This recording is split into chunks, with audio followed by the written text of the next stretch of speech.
just need to breathe and handscape. Everyone has a dream like me. I will travel in the galaxy. I will kill all my enemies, but I do anything to stay me and stay free. Stay free. Oh yes, yes, yes. Good day, good folks, good people, everyone. I want to see your beautiful, beautiful faces. Turn on your cameras, turn on your microphones, say hello right in the chat. Oh, let's see. Somebody has to move their car. Yeah, that was what was on the message on the iPad. It said, move my car. No sound from here. Bye, friend, thank you for being there.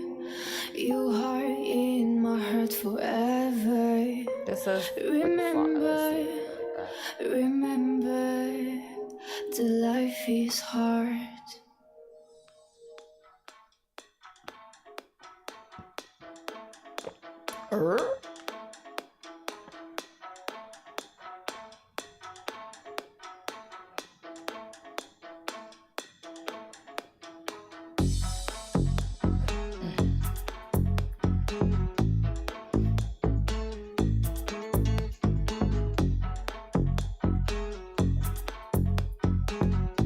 Heard?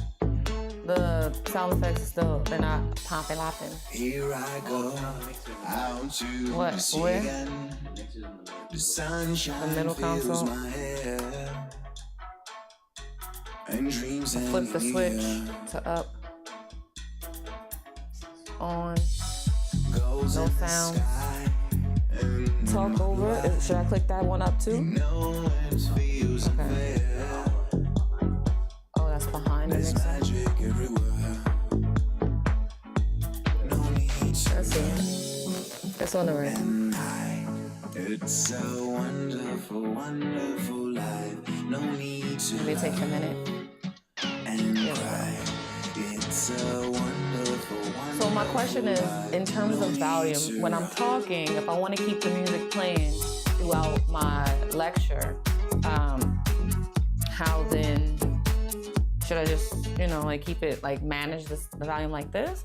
Yeah. And then when I want to just turn it up, just press the volume up? Yeah. All right. You think you like this upbeat for constant background, or what do you think? You like it? Or you think I should do more of a jazz for the consistent lecture? The sun's in your eyes. Because the feedback, they like either, so I guess we'll see. They seem to hate I know. you because That's what I got to work with right now. Yo, wasn't I showing you like the rap? I need a friend You showed me that a while ago. to make me happy. We definitely did watch it. Not so. Here on my own, Randy Bob, no need to run. And Oh, so they might be interested in using a new comp. Oh, tonight. no need to love So it's clutch. cry. It's a Clutch. wonderful, wonderful All right, good folks. Let's see what we got here.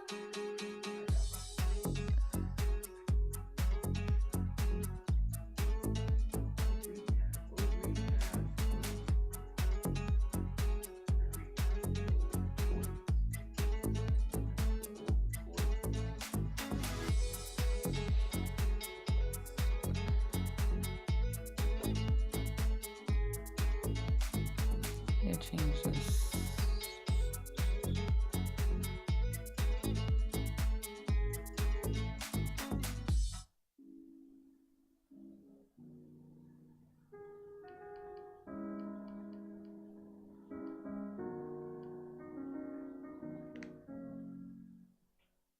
Oh, see how I could quickly transition from playlists.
Dancer in the dark, dancer in the dark, dancer in the dark. I wanna love you, you, you, you, you,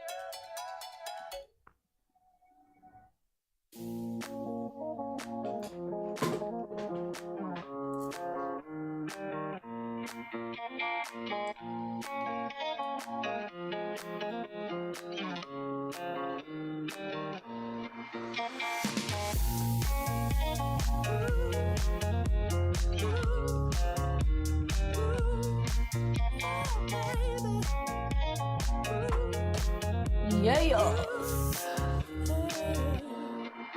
She got cherry lips, angel eyes. She knows exactly how to tantalize. She's out to get you, danger by design. Cold-blooded vixen, she don't compromise. She's something mystical in color lights. So far from typical, but take my advice. Before you play with fire, do think twice. And if you get burned, don't be surprised. Lifted, drifting higher than the ceiling. Ooh, baby, it's the ultimate feeling.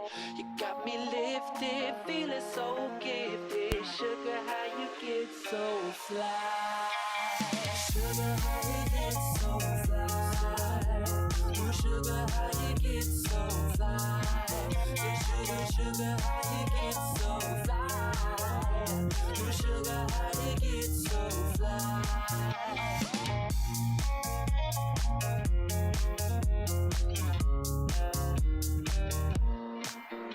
Ooh, sweet talking lady, love how you and tight. Sugar with just the right amount of spice.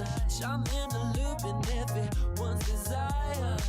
She's out to get you, you can't run, you can't hide. She's something mystical in color lights. I say, so far from typical, but take my advice. Before you play with fire, do think twice. And if you get burned, well, baby, don't you be surprised. Lifted, drifting higher than the ceiling.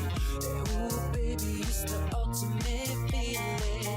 You got me lifted, feeling so gifted. Sugar, how you get so fly? So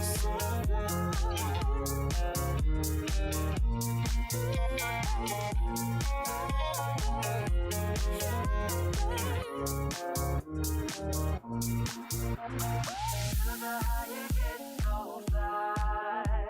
Ooh, sugar, how you get so fly? Say, sugar, sugar, how you get so fly? But you won't get me tonight. Lifted, drifting higher than the ceiling. Ooh, baby, it's the ultimate feeling. You got me lifted, feeling so gifted. Sugar, how you get so fly?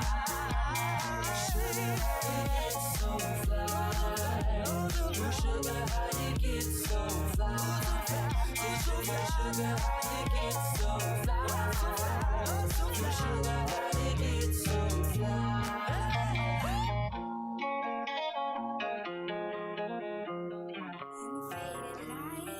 touch my body. I can feel your hands on my skin.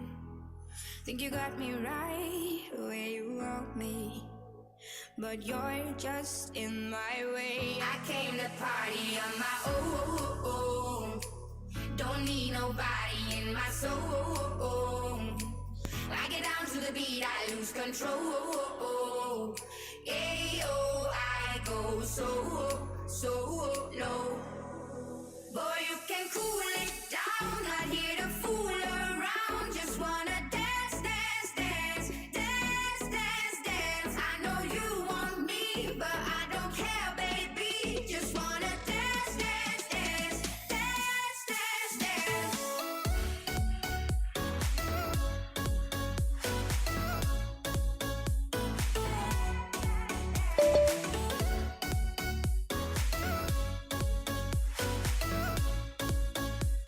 Dance, dance, dance.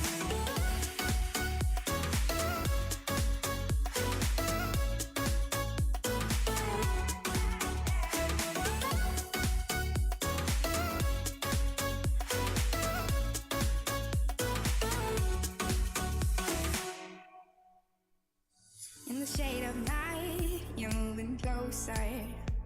We're on our way to cross the line. Think you got me right where you want me, but it's all in your mind. I came to party on my own. Don't need nobody in my soul. I get down to the beat, I lose control. Ayo, I go so low. Boy, you can cool it down, not here to fool around. Just wanna dance, dance, dance, dance, dance, dance. I know you want me, but I don't care, baby. Just wanna dance, dance, dance, dance, dance, dance.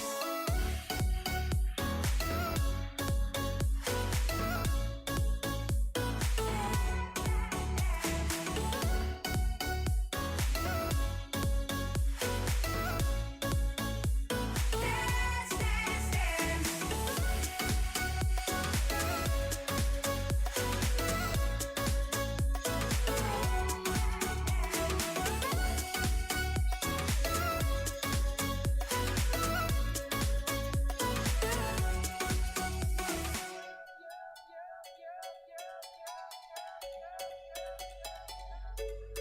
I wanna love you and treat you right. I wanna love you every day and every night, night, night, night, night, night.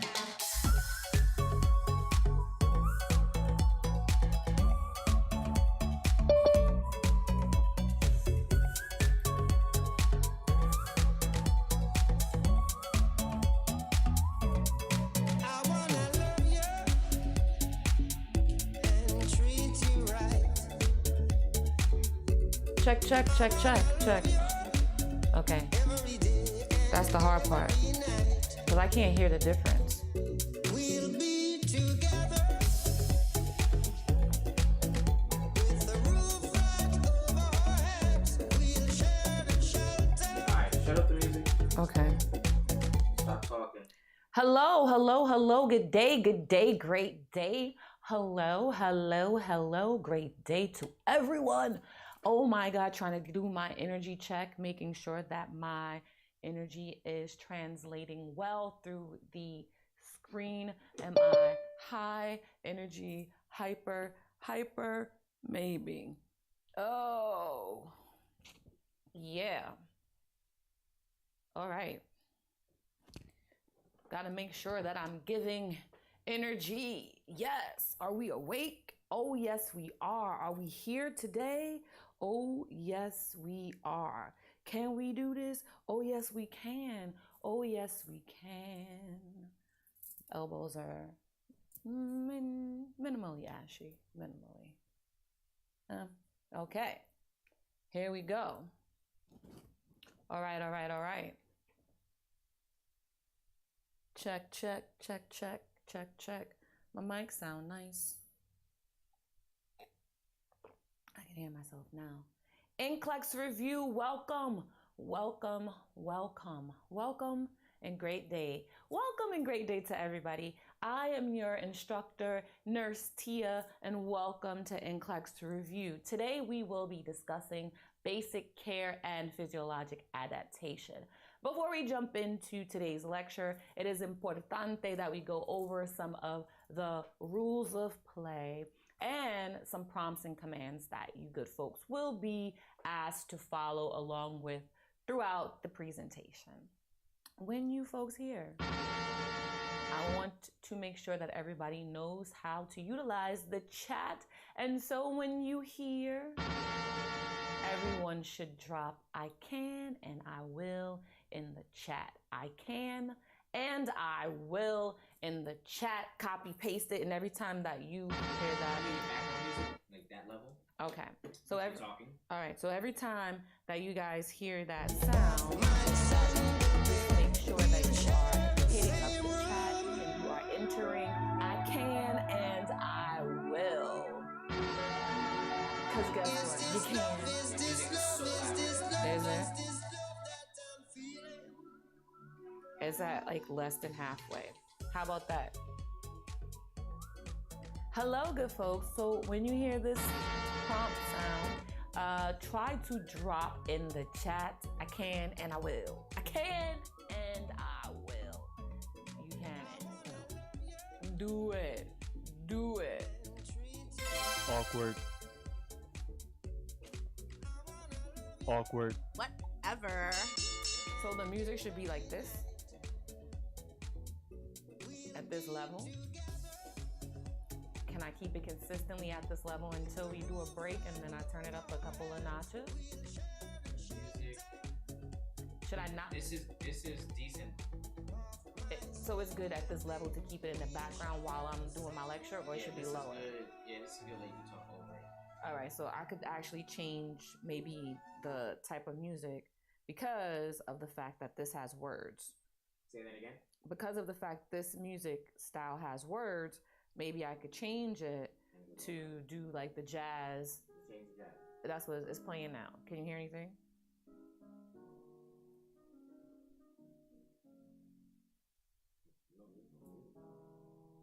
I'll switch the song. So now you can hear the music?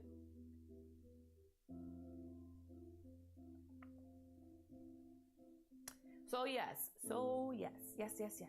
If you're just coming in, make sure. All right.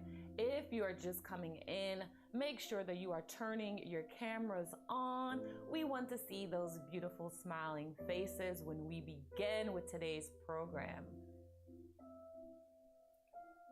The music is still good? Yes, like I said, low. Well, it's relaxing. This is the jazz stuff, so let me see. How's that? Is that too, like if I have it this level, that's too much, right? Because if I go to a different type of vibe, let's see. If I go to, I did turn it up a little bit. But look, I'm gonna switch back to words, to music with words. Okay, it was lower, but that's why I went back. How is this? Does this feel like it's... We were in love with the sun. We were in love with the sun, sipping on coke and rum. My head up in the clouds, but when I look back now, ain't nothing else I would do. When I spent the summer on you, our troubles all on the rocks. Our troubles all on the rocks, filling our plastic cups. Down by the riverside, we spent those long hot nights until the sky turned blue. When I spent the summer on you. Alright, so this is good? This volume? I spent the summer on you. I wanna love you. Or a little lower? A little lower. I wanna love you. How's that? And treat you right. More? I wanna love you every day and every night.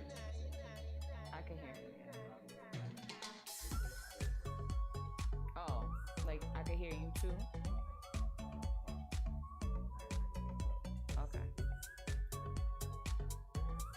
All right.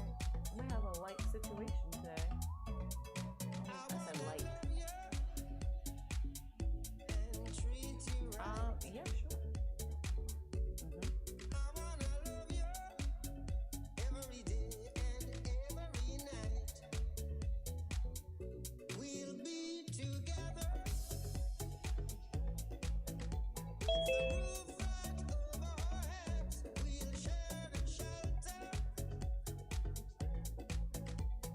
Good day, and welcome, good people, to this NCLEX review.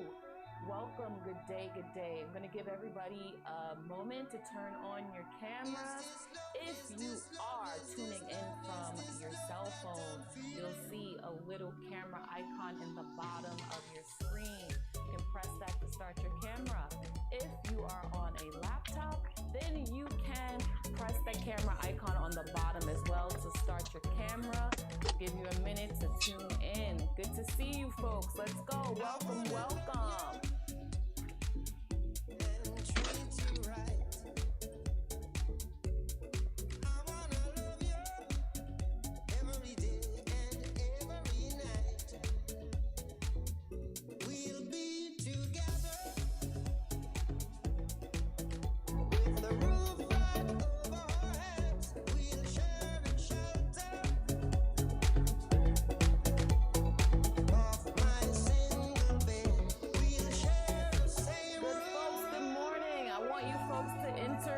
Chat what you have for breakfast today. It's important.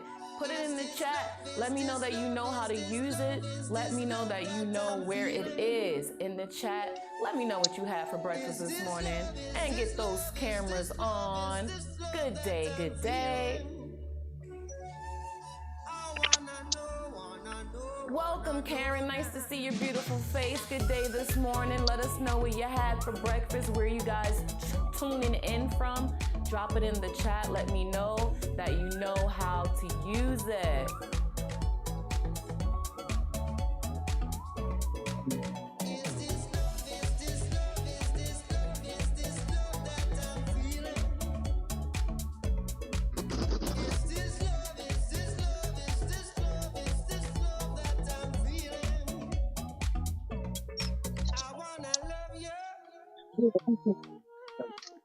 Yes, hi.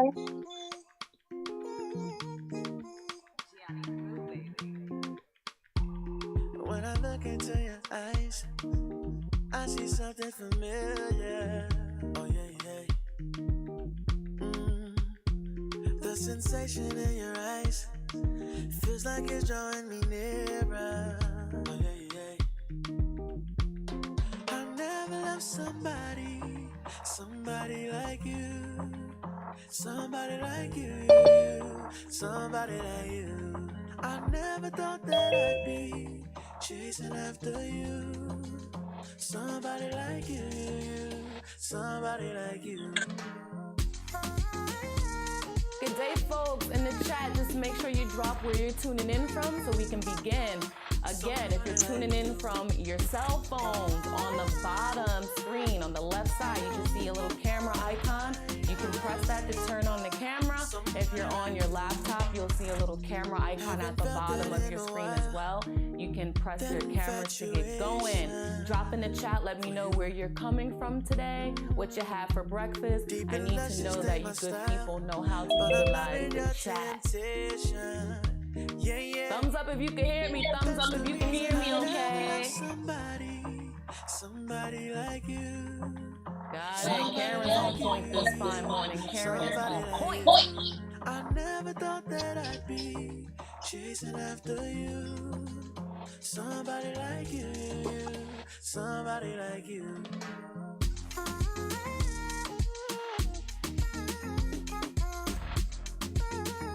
The chat's looking a little empty. Does everybody know how to use the chat? Need to make sure before we get going. Give me some chat activity. Where you good folks coming from today? Are you at work? Are you at home? Karen's in the car. She's on the go. Where you guys at this day? Let me know. You Please keep yourselves muted until you are called on. We know you found the mute button. Right next to that is the camera button. All right, good folks, make sure you turn your cameras on. Let's go. Somebody like you, somebody like you, somebody like you. I never thought that I'd be chasing after you. Somebody like you, somebody like you.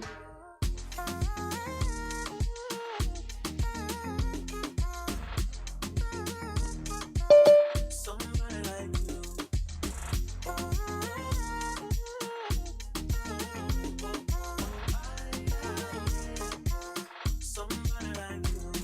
I never loved somebody like you. Somebody like you, somebody like you. I never thought that I'd be chasing after you. Somebody like you, somebody like you.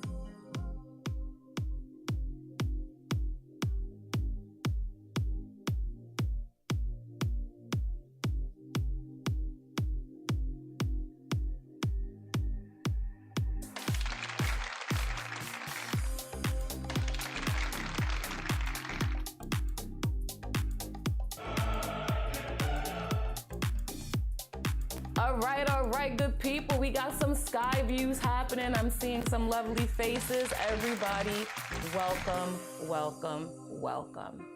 All right, good folks. Now we can get going. Hello, everybody. Welcome, welcome, welcome to NCLEX Review. I am your instructor, Nurse Tia. Thank you, guys. Hello. So today we are going to be reviewing basic care and physiologic adaptation. But before we get going there, it's really importante that you folks know how to utilize the chat, that you know how to unmute yourselves, and that you're acclimated with the platform. So before we get going with today's lesson, I'd like for us to do our little icebreaker. Those of you who've been rocking out know that we play 5-second rule. So what happens in 5-second rule is I'm going to call on one of you lovely people. When I call on you, you can unmute yourself. I'm going to ask you a question for which you'll have 5 seconds to give me the answer to that question that I've asked you. And that's what we'll do. So without further ado, we can jump into 5-second rule. All right, good people. So we're gonna start out with one of our vets here. I'm gonna call on Kathleen. Kathleen, I see that face. Unmute yourself, Kathleen. How are you? Okay, nice to see you. Good to see you too, and good to be seen. Isn't that the truth? So Kathleen, are you ready for your 5-second rule question? I'm ready. All right, Kathleen. So in 5 seconds or less, I need you to give me 3 assistive devices. Go. A cell phone, a computer. What?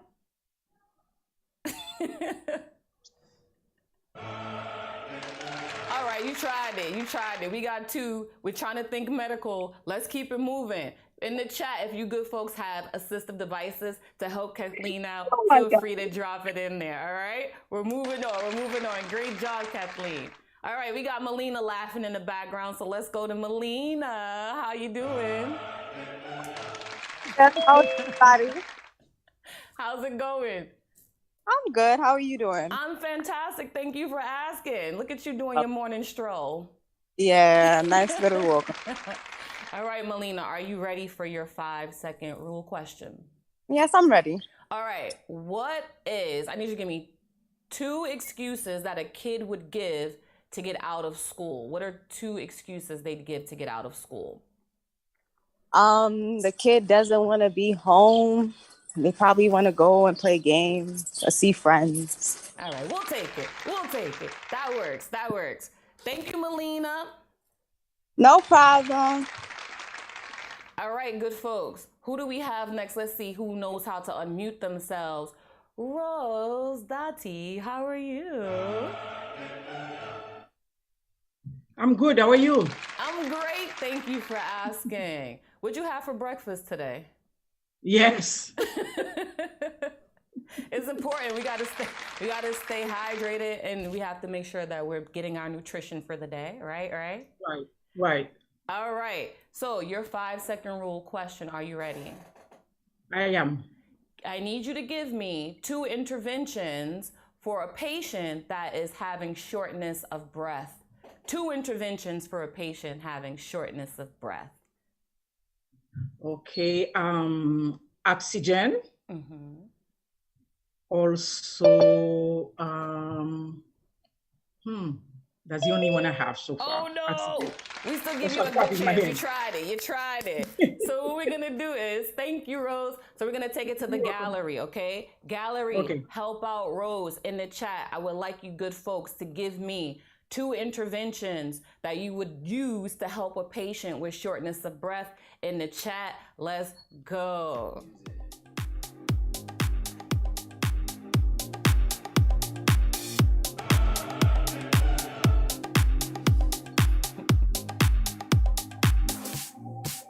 Let's get those interventions. Your patient can't breathe. Something else popped in my head. Yeah. Karen's changing that position. She's gonna raise the head of the bed. I'm breathing better already. Use the chat, good people. Use the chat, good people. Let's get those interventions. Melina's raising the head of the bed. Karen and Melina, I could breathe again. Thank you. Tony Braxton says thank you. Kathleen, you're leaving me out here. I can't breathe. Rose, I can't breathe.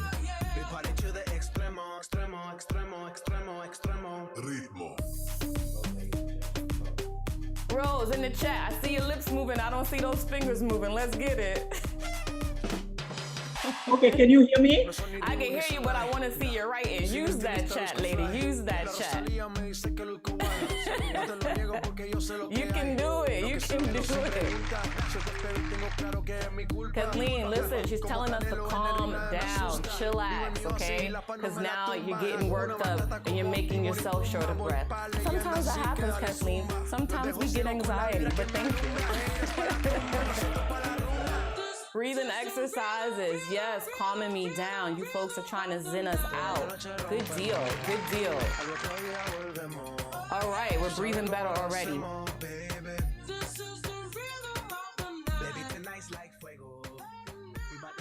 Everybody's got those interventions.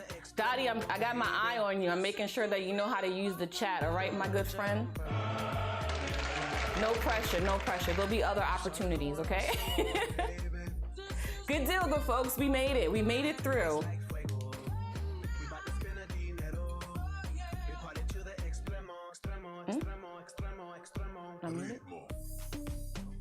All right, now we can begin.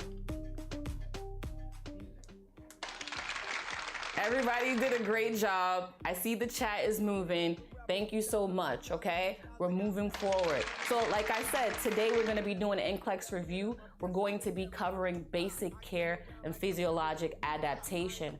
I'm going to be showing my screen. You good folks should be able to see the slides. Everybody is good? Thumbs up, are you able to see? All right, good people. All right, let's begin. So the objectives for today's class, you folks should be able to understand the role of the RN in maintaining basic comfort and physiologic adaptation. Understand how to apply concepts to NCLEX testing, and then also identify and understand nursing actions under basic comfort, care, and physiologic adaptation.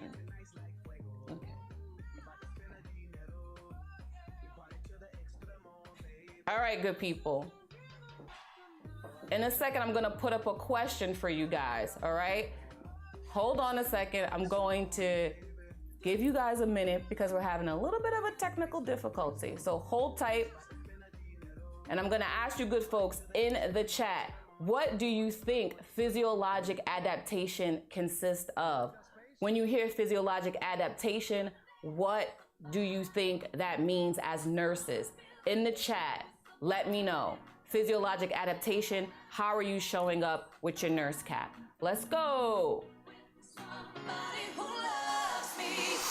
I wanna dance with somebody.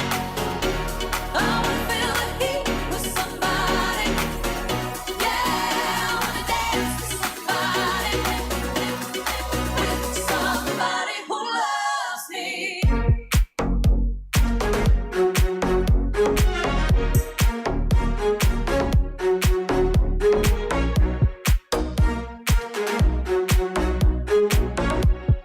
With somebody who loves me.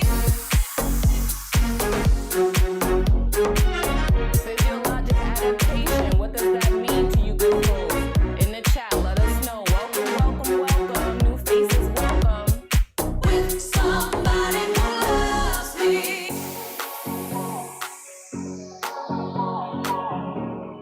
Okay. Yeah.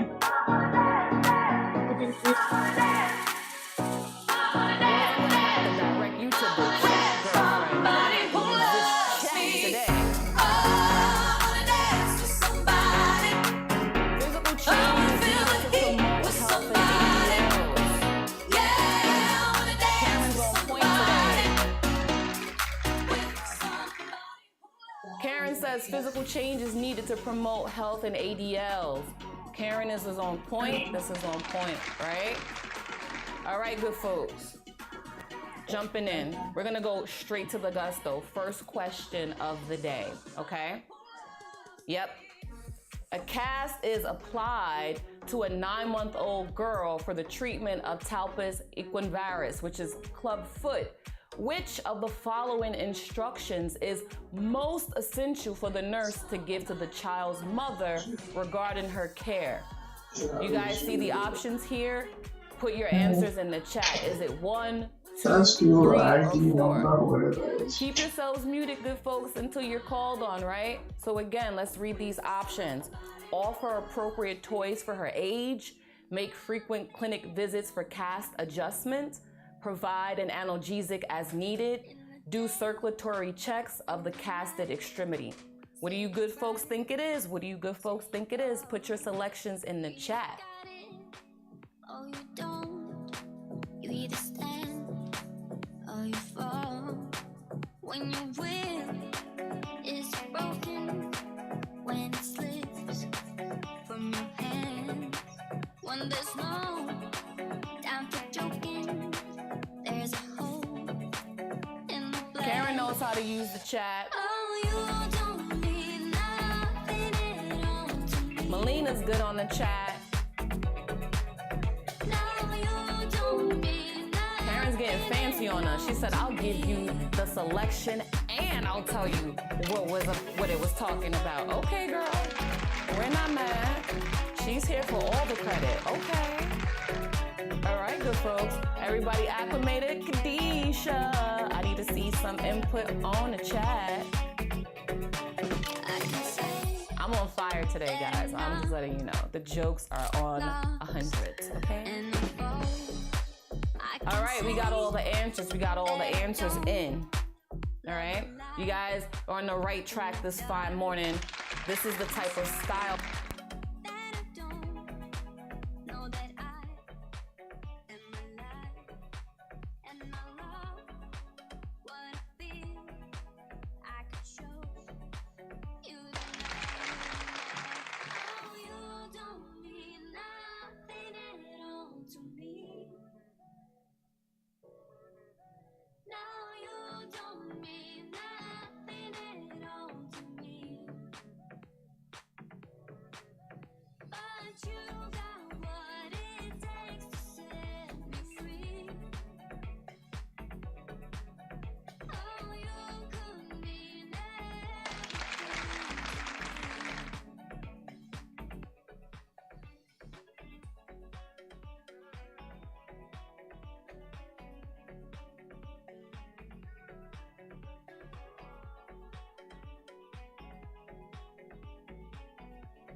told me the worst is yet to come, but at least we'll both be beautiful and stay forever young.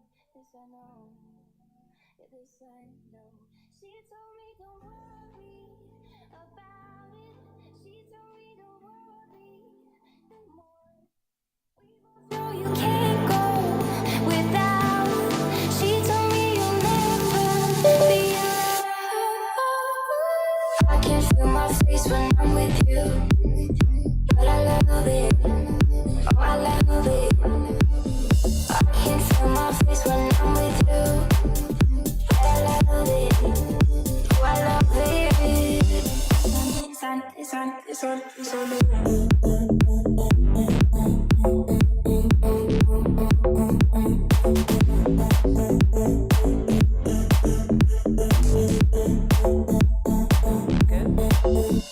I know she'll be to death of me. At least we're both. Can you folks hear me now? Yeah, we're good? All right, so everybody's good. All right, good too. Yay, yay. All right, so as I was saying, physiologic adaptation. It's going to be referring to managing and providing care for clients with acute, chronic, or life-threatening physical conditions, okay? So nursing actions that are covered in this subcategory would include alterations in body systems, fluid and electrolyte imbalances, as well as hemodynamics. There are a few other categories that fall into this space, but these are the ones that we're going to be focusing in on today for this particular part of the course. All right, good folks? All right. So, alterations in body systems. The RN, we're going to be expected to demonstrate a specific set of knowledge and skills in terms of the potential for alterations in body systems. The goal here is to identify client potentials for aspirations, for example. And this goes into the ABCs, right? So really quickly in the chat, if you good folks remember what those ABCs are. What is ABC? Place it in the chat. Let me know that you remember those ABCs, all right? So again, back to the slides, we're having aspiration as one of the potentials that we're talking about here. But some other things that will fall into that category would be tube feedings, sedation, swallowing difficulties. I see some activity in the chat. Kathleen told me airway, breathing and circulation is ABCs. Oh yes, that is the truth. She's got it today. She is battling. She did not come to play. She came to slay. All right, so another thing we're gonna be doing is identifying the client for potential for skin breakdown. So you're thinking immobility, you're thinking nutritional stuff.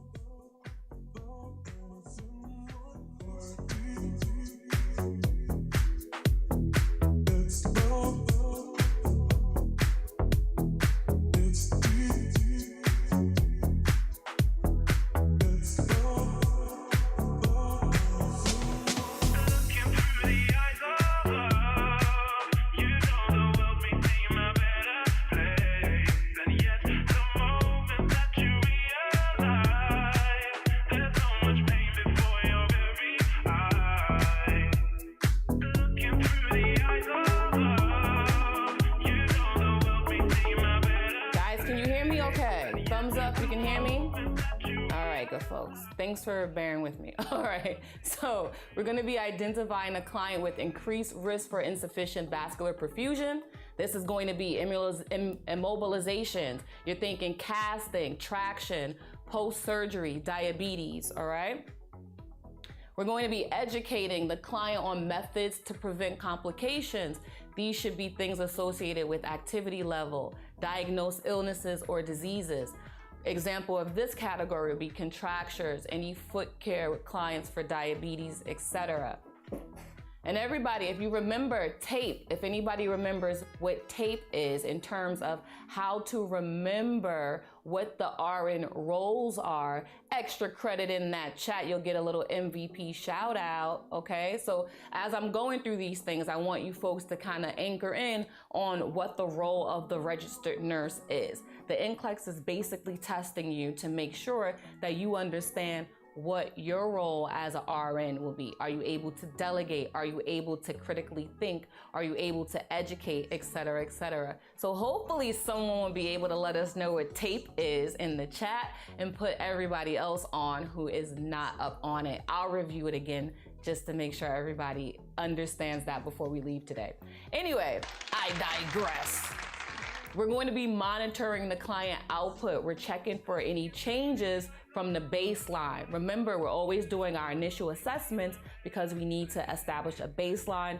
That way we can take consideration of any changes that have developed, and we can critically think as to why these particular changes have taken place. So we're going to be thinking and monitoring nasogastric tubes, vomiting, which is also emesis. We're going to be monitoring stools and urine. Again, these things fall under the category of client output. So if you're doing INOs, you're thinking about any fluid that's coming in or exiting the body. Everybody got that? Let me know, thumbs up if you're following, if you're picking up what I'm putting down or not. All right. So it is time for us to have a little bit of a fun situation and play a nice little game called Name That Pathology. Name That Pathology. So I'm going to explain what the rules of this game is. So when we're playing Name That Pathology, I'm going to give you a bunch of clues, could be symptoms, could be different changes that the body goes through. And what you good folks are going to do is let me know what that disease is in the chat. So again, you're gonna get some clues as to some pathology, and then you're gonna let me know what the pathology is in the chat. Everybody got that? Thumbs up, thumbs up. Yeah, we're gonna do a nice little run through. We'll get a practice round, but let's go to the slide so you can see all my cool graphics for Name That Pathology. All right, so the first set of clues that you good folks will have: acute onset before age 30, insulin producing pancreatic beta cells destroyed by autoimmune process, requires insulin injection, ketosis prone. What do you good folks think that this particular pathology could be? Let me know in the chat. What do you think? What do you think? Kadisha is putting tape in there. I'm here for it. Yes, Kadisha, come through with the tape. Teaching, assessment, education, and planning. I got that out of order. Mine was a little tapey. Haha. But yes, Kadisha came through with it. We got some answers coming in the chat. We got some answers coming in for Name That Pathology. All right, good folks, that was our first round example. Does everybody see what we did there? And the answer, let's go to the slides, is type 1 diabetes. Congratulations, congratulations. So for those of you good folks that put diabetes in the chat, you would have gotten it wrong, because guess what? There's 2 types of diabetes, right? So they're different. So again, try to be as specific as possible, because what do I say? The language matters, right? One thing can turn you completely off, all right? So good job on that round. Let's get going to the next one, okay? All right, blood sugar, 300 to 800 milligrams per deciliter.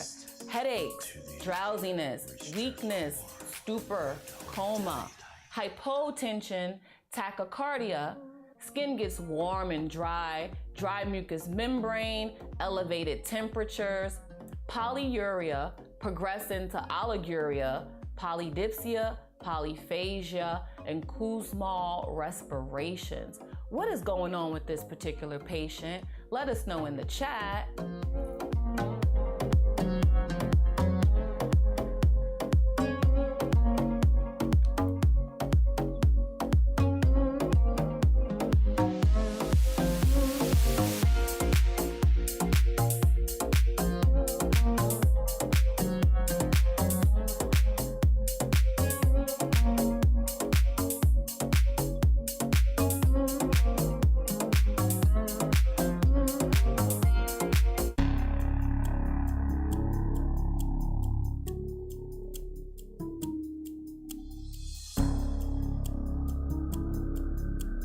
pressure is building. The pressure is building. What is wrong with this patient? Oh my God. We got 6 nurses on deck. This is a problem. Help us. Help us.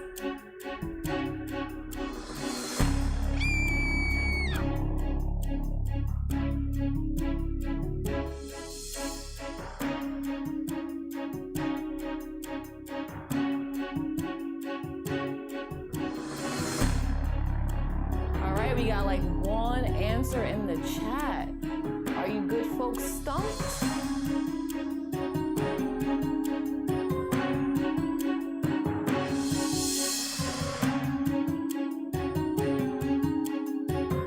We got another answer in the chat. Help me please, help me please.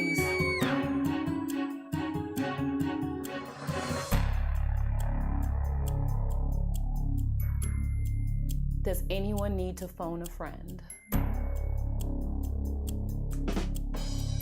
I'm here until 12, guys. I'm here until 12. All right, good folks. I feel like we can wrap this one up, right? Let's see. Hyperglycemia, congratulations. Does everybody see that? Yeah. All right. Increased protein, albumin losses in urine that leads to protein deficiency. High calorie, low protein diet as allowed by kidney function. What is happening here? Oh my gosh.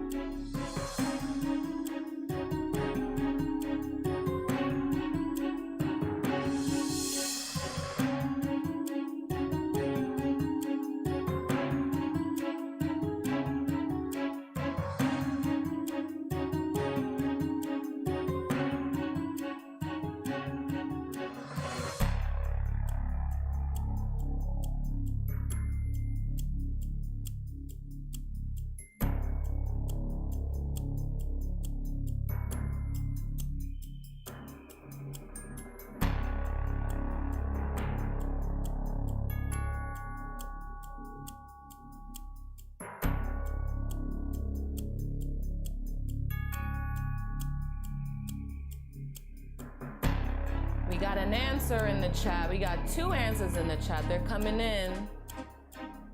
We're trying to keep this person alive. All right.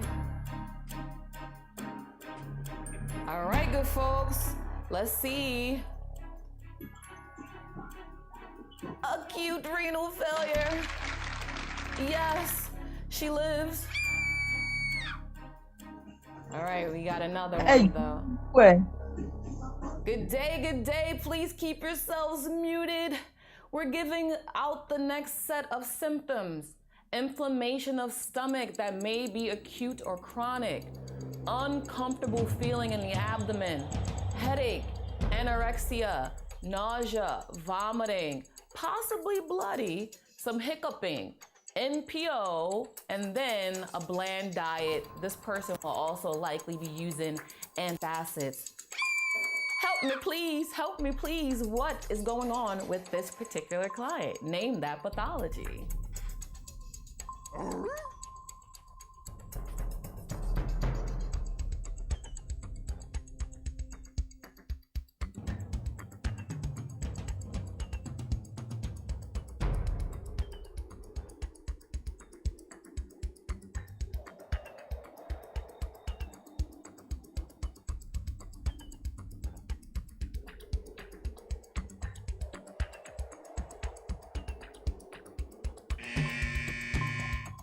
I just had to do that.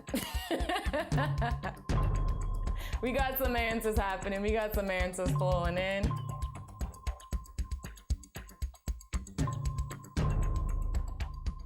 All right, good people. Let's see. We live another day. Congratulations.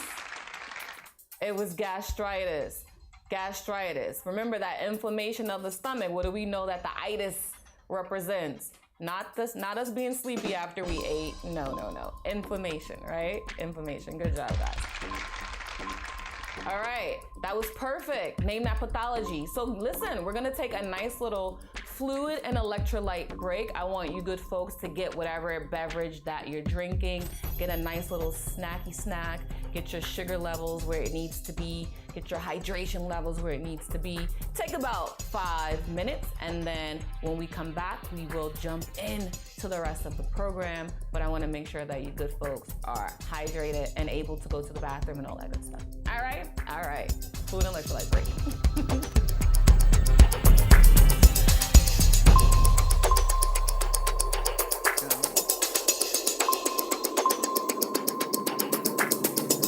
I wanna love you.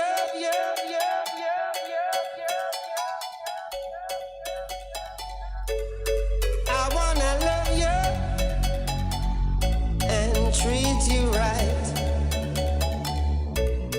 I wanna love you every day and every night.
When I look into your eyes, I see something familiar. Oh yeah.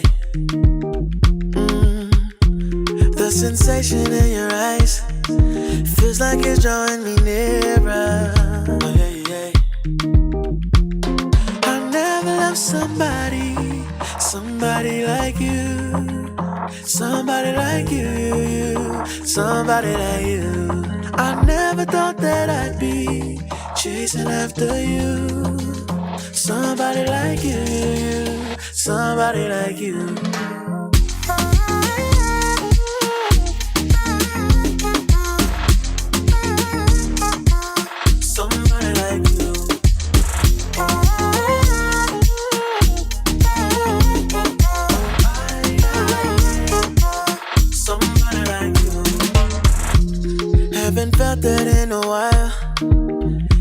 infatuation for you. Deep and luscious, they my style, but I'm loving your temptation. Yeah, yeah. That's the reason I never loved somebody like you. Good folks should be getting Somebody like you. bringing everything on back Somebody like you. I never thought that I'd be chasing after you. Somebody like you. Somebody like you.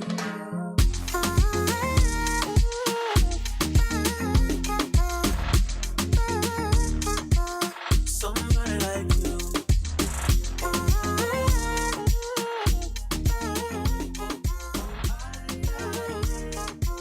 Somebody like you. Beauty and brains, you got it. Love and affection, I want it. You are something worth fighting for. Baby, your love makes me want you more. I never loved somebody like you.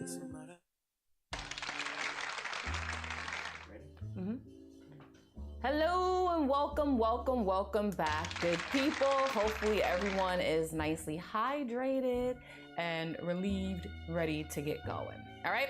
So after that fluid and electrolyte break, what better topic to talk about than to breeze through fluids and electrolytes? Okay, good folks. Going back to share these slides. All right, fluid and electrolytes. So fluid and electrolyte imbalances, they can occur for a number of reasons. What are some of the reasons that you good folks think fluid and electrolyte imbalances take place? Utilize that lovely chat. Dottie, let's see how you're doing in this chat. Let's see how you guys are doing in the chat. What are some causes of fluid and electrolyte imbalances?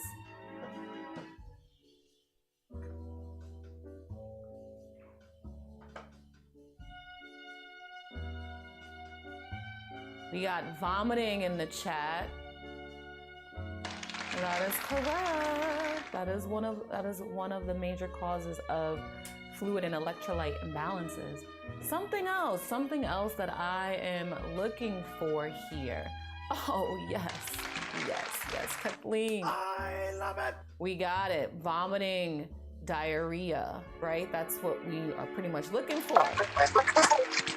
You got it, right? Diarrhea or vomiting can cause that fluid and electrolyte shift, because not only are we losing actual fluid, it's causing a drop in our electrolytes, potassium being one of the major ones.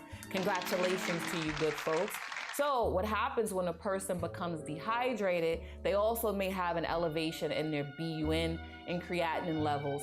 So as you are taking exams and tests, make sure that when you see BUN, BUN, and creatine, and dehydration kind of sticks into your head as well. All right, good folks? That is an indication that there's also some alteration in kidney functions. Typically, those things, if someone is presenting with nausea and diarrhea, rehydration can usually correct those issues. That's pretty much how you should be thinking when you're seeing these types of questions. The idea is that you're able to problem solve. Okay, good folks? All right, guess what time it is? Time for a question. All right, so on morning assessment of your patient who has severe burns, mind you, burns is another situation that can cause a shift in your fluids and electrolytes. All right, anywho, on morning assessment of your patient who has severe burns, you notice that fluid is starting to accumulate in his abdominal tissue. You note that his weight has not changed and his intake and output level is equal. What then do you suspect is happening? Is it third spacing? Is it B, this is normal and expected after a burn, and so it's benign? C, we're gonna document this finding as non-pitting abdominal edema, or D, is it intravascular compartment syndrome? What are you good folks thinking? Let me know.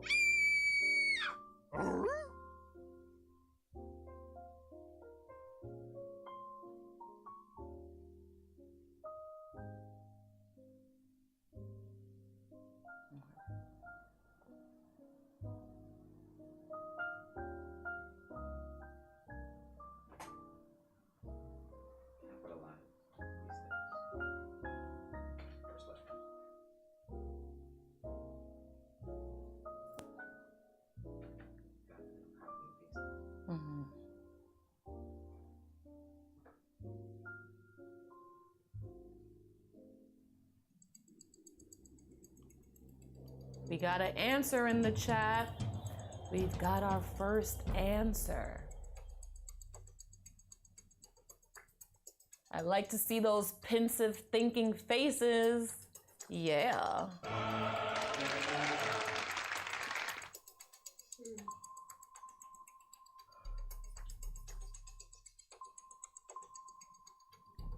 Like to see those answers coming in. Couple more seconds, good folks.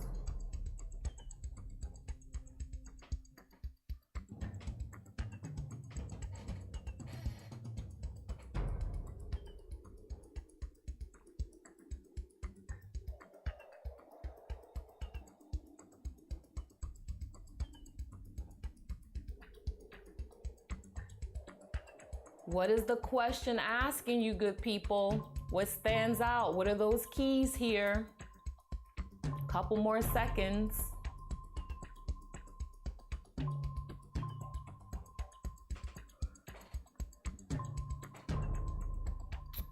All right. We're moving on.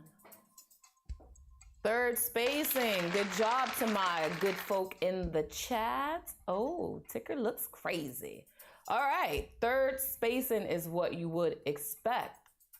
Third spacing, that is an accumulation of trapped extracellular fluid that gets caught in the body space as a result of shifting. And this happens in burns, okay? So good job to you good folks. Third spacing can also happen in the pericardial, pleural, peritoneal, joint cavities, the bowel, and abdomen after a trauma or a burn. So congratulations to my gallery folks that had A in the chat. All right, it is not normal it is normal not to see a change in weight or abnormal intake and output values if there is that third spacing happening. Okay, good folks? All right, next pregunta. Which patient below would have a potassium level of 5.5? So for this question, it's important for you good folks to know what the normal range of potassium should be, right? Right. But for this question, which patient below would have a potassium level of 5.5? Is it a 76-year-old who reports taking Lasix 4 times a day? B, a patient with Addison's disease? C, a 55-year-old woman who has been vomiting for 3 days consistently? Or D, a patient with liver failure?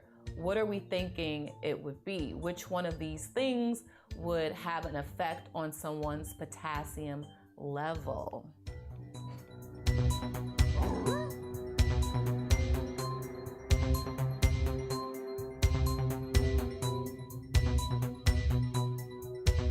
We got our first answer in the chat. Kathleen is like, I did not come to play. Ashley's in the chat. Go girl.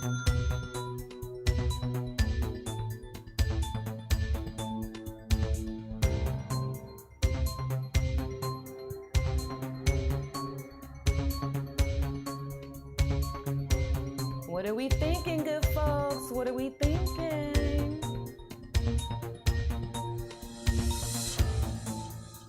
Another few seconds to come up with your selections.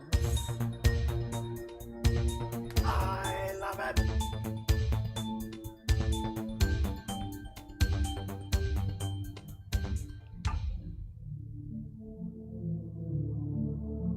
What are we thinking here? Who needs to phone a friend? Drop it in the chat if you need to phone a friend. Another 30 seconds, good folks. We got Dottie in the chat. Oh my God. Dottie's in the chat. All right, good folks. Let's see. B, good job, my folks. Good job. This patient Hi, Mister. Hello, Mercy. This person I'm gonna ask everybody keep yourselves muted, right? So B is the answer. A patient that has Addison's disease.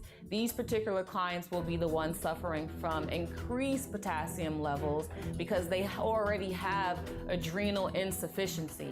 So as you're thinking and seeing Addison's disease, you're already going to be thinking, oh, adrenal insufficiency. We expect that the potassium levels may be a bit elevated with patients that have Addison's disease. Congratulations, good folks. Feels like my gallery is ready for another. Let's get to these slides. Let's see. Which patient is at most risk for fluid volume deficiency? Is it A, a patient who has been vomiting and having diarrhea for 2 days? B, a patient with continuous nasogastric suction? C, a patient with an abdominal wound vac at intermittent suction? Or D, all of the above are correct? What are we thinking, Galleria? What are we thinking?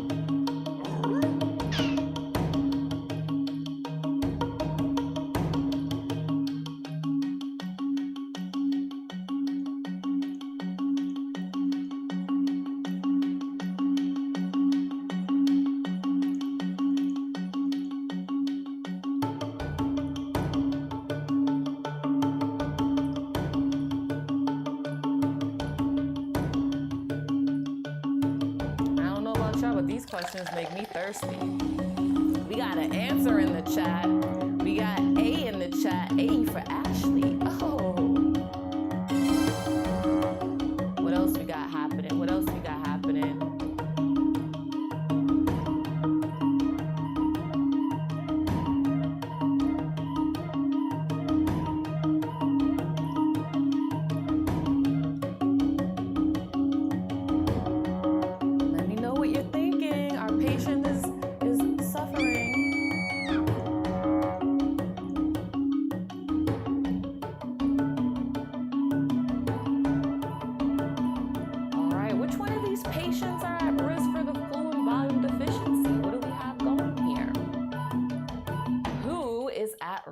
Who is going to have low fluid volume based on what they've got going on, right? What is the question asking us? Another 30 seconds before we move on out of this one.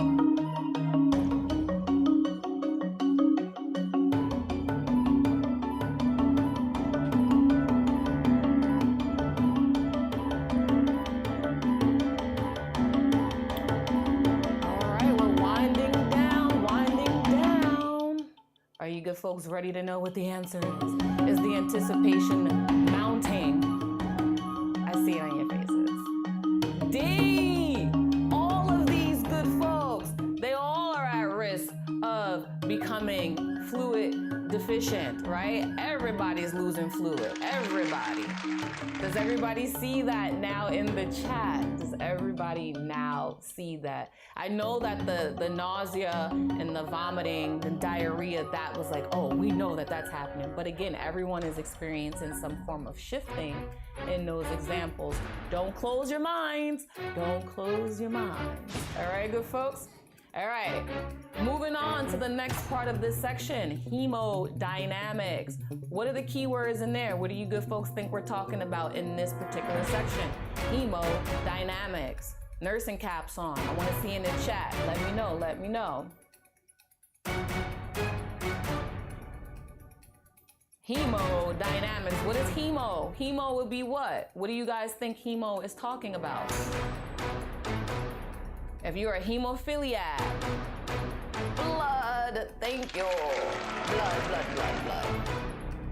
All right, so hemodynamics, it refers to blood pressure, blood flow throughout the body. Hemo, blood, dynamics, the movement of. So when you see hemodynamics, you're thinking about the way that blood moves and flows throughout the body and how the body responds to said action, okay? All right, so what are some ways to assess hemodynamics as an RN? What are some non-invasive ways that we may be able to assess a patient's hemodynamics or the way that their blood is moving as a nurse? I know, sounds severe, right? Well, oh, look at that. Melina's in the chat giving me life. Yes. Okay. So let's get to the slides, all right? All right. So the best way is vital signs, and taking the blood pressure is one of those ways. We are literally monitoring the way that the exertion or the force of blood as it goes through the arterial walls, right? So this can be done every 4 hours in the hospital and sometimes even more frequently on sicker patients. So the goal here is to ensure that the patients are maintaining a blood pressure required to sustain blood flow and oxygenation throughout the body and those pertinent organs. So some indications for hemodynamic monitoring would be, usually it's gonna surround 3 nursing diagnoses: whether this client has decreased cardiac output, if they have deficient fluid volume, or if there is an excess of fluid volume, as well as ineffective tissue perfusion. So these are the 3 main nursing diagnoses that would surround hemodynamics, all right? Causes of decreased cardiac output could be dehydration, hemorrhage, GI bleeding, burns, or surgery. All types of shock can require invasive hemodynamic monitoring, whether it's septic shock, cardiogenic, neurogenic, or anaphylactic. It really would then depend on the specific needs of that client, okay? So one of the obvious indications for hemodynamic monitoring would be decreased cardiac output. Okay, good folks? What is cardiac output? So cardiac output is the volume of blood that gets ejected from the heart over the course of 1 minute, all right? The following determinants of cardiac output are the heart rate as well as the stroke volume. So again, cardiac output is measured by the heart rate times the stroke volume. And the diagram that we have here just shows that, right? Cardiac output is equal to the heart rate times the stroke volume, and the normal cardiac output should be 4 to 8 liters per minute. What is stroke volume? Has everyone heard of stroke volume before? Yeah, thumbs up if you have. Okay, so let's get to the slide, right? So stroke volume, the answer to that is it's the volume of blood that gets ejected by the left ventricle, and this happens during systole. Normal stroke volume is approximately 70 milliliters, all right? All right, so the next question that I'm going to give you, good folks, this is another example of physiological adaptation, that subcategory that will be presented to you during your NCLEX or like exams, okay? Ready for the next one? Here we are. Okay. The nurse delivers external cardiac compressions to a client while performing cardiopulmonary resuscitation. That's what CPR stands for, good people. Which of the following actions by the nurse is best? Is it 1, maintain a position close to the client's side with the nurse's knees apart? 2, maintain vertical pressure on the client's chest through the heel of the nurse's hand. 3, recheck the nurse's hand position every 10 chest compressions. 4, check for a return of the client's pulse after every breath by the nurse. Which one of these actions is the best by the nurse? You can enter in your selection in the chat. Let's see what we get. This is physiologic adaptation in practice.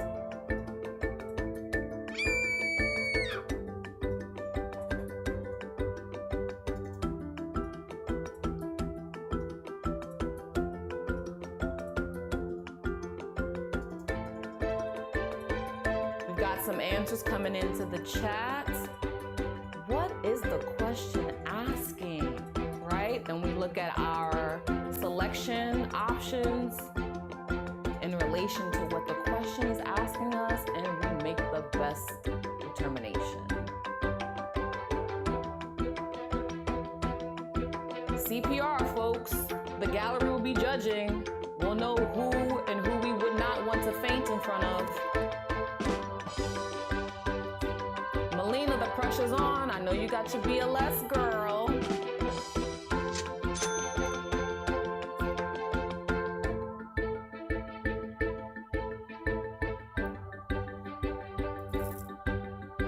Another couple of seconds, good folks. Another couple of seconds.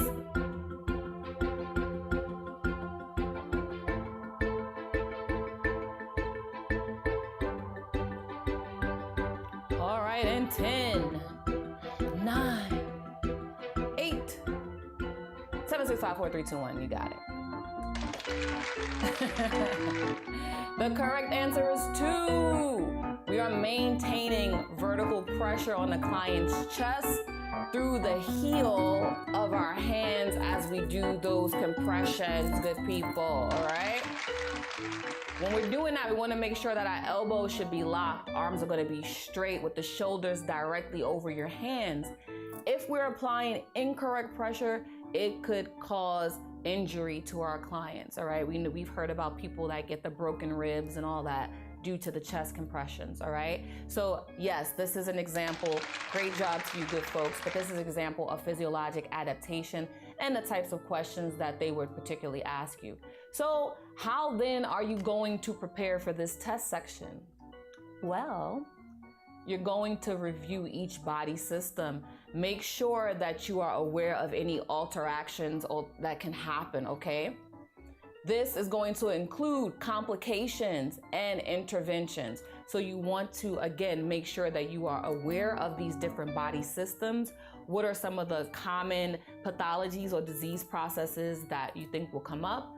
Understand complications and interventions. So again, the idea is to trigger your brain to start thinking, how will I respond to these particular situations? Critical thinking at its best. So if you don't know, or if you're not familiar with the particular disease process, as long as you have gotten your mind into a space where you're critically thinking, you're assessing in terms of your ABCs, and then after ABCs, you're going to Maslow's hierarchy of needs, that is going to help you then to basically triage. Your triaging is going to help you to prioritize who and how you're giving your care. Does everybody follow? Are you picking up what I'm putting down, my good people in the Galleria? Let me know. Thumbs up. Thumbs up. Ashley, give me something. I see you, girl. All right. All right, good folks.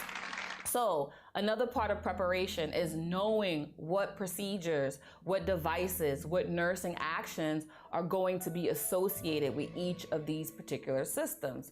So an example, if you're doing neurological disorders, cardiac condition, components of an EKG strip, deep vein thrombosis, pediatric issues, these could all fall under the neurocardiac aspects, okay? And then you would just go in and make sure that you understand these other things that are associated with those body systems, okay? The largest NCLEX category that we're going to be discussing as we have is physiologic integrity. So adequately tending to the everyday needs of your patients. How are we going to implement things to help them out with their ADLs? This is what this particular area of the exam will focus in on. All right, so now the second part that we're getting into is basic care and comfort. Basic care and comfort, this aspect accounts for 9% of the questions on the NCLEX exams, okay? So what nursing actions consist of basic care and comfort? Well, I'll tell you, good folks.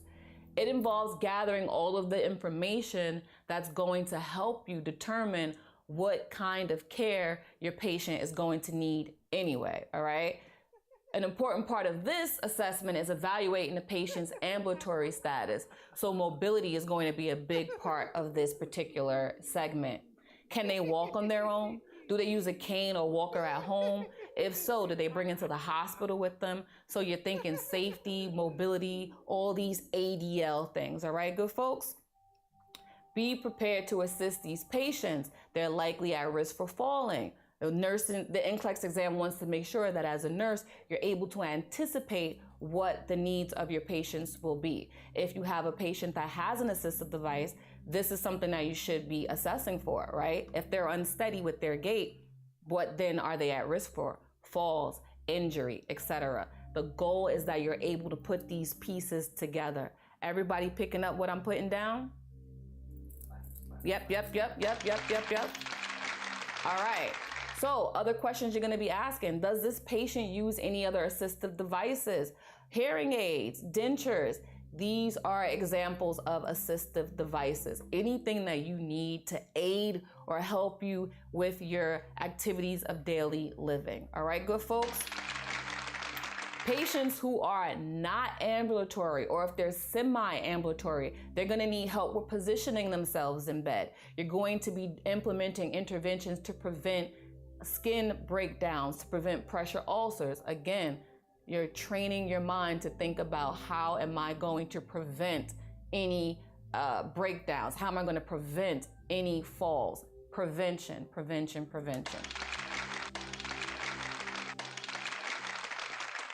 All right, a non-ambulatory patient, they're gonna require more time from you because you're going to have to assess them when it comes to their bathing, personal hygiene, ADLs.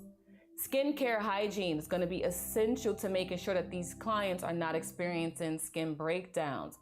Also important to stress the importance of hand washing, because that's what's going to prevent the spread of germs.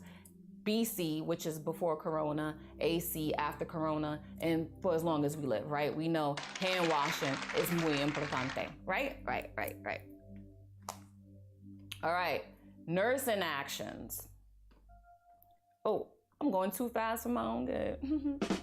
Nursing actions that are covered in this particular subcategory would be assistive devices, elimination, mobility and immobility, non-pharmacological comfort interventions, nutrition and oral hydration, personal hygiene, rest and sleep. So again, these are categories that you good folks should be familiar with. You should understand any complications that could occur here, nursing interventions that you should be willing and able to implement, as well as nursing diagnoses that will fall underneath these particular categories, okay?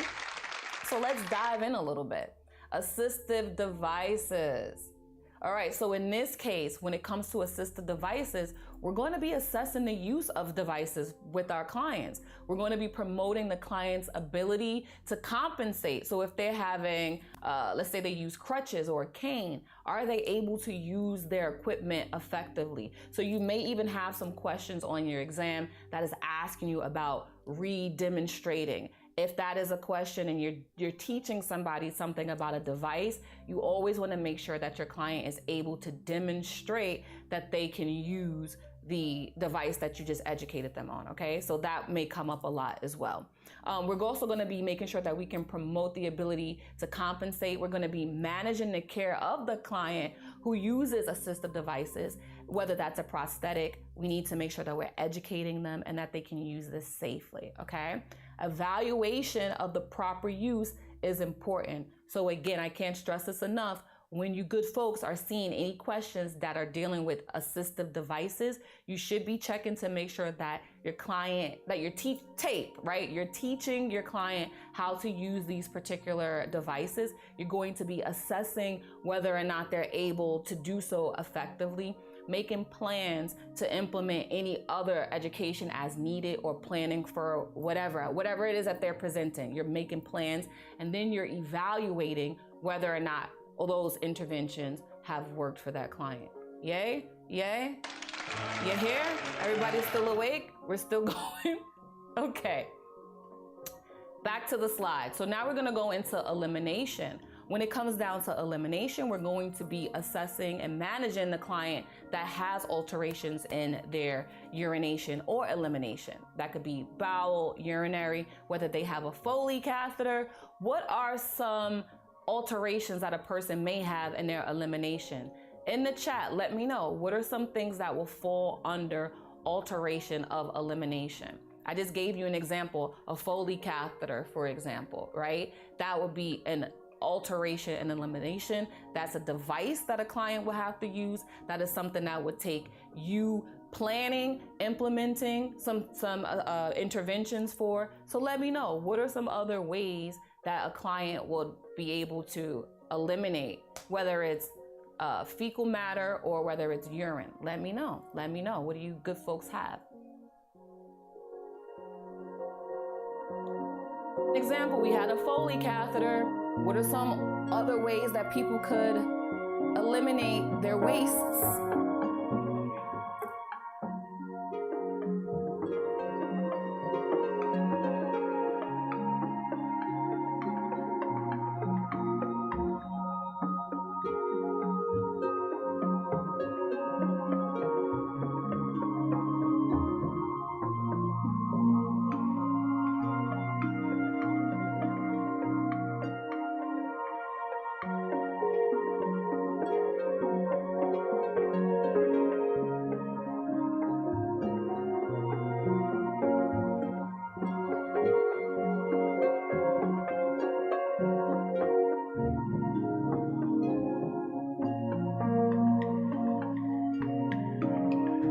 All right, I see colostomy bag in there. I can see colostomy bag.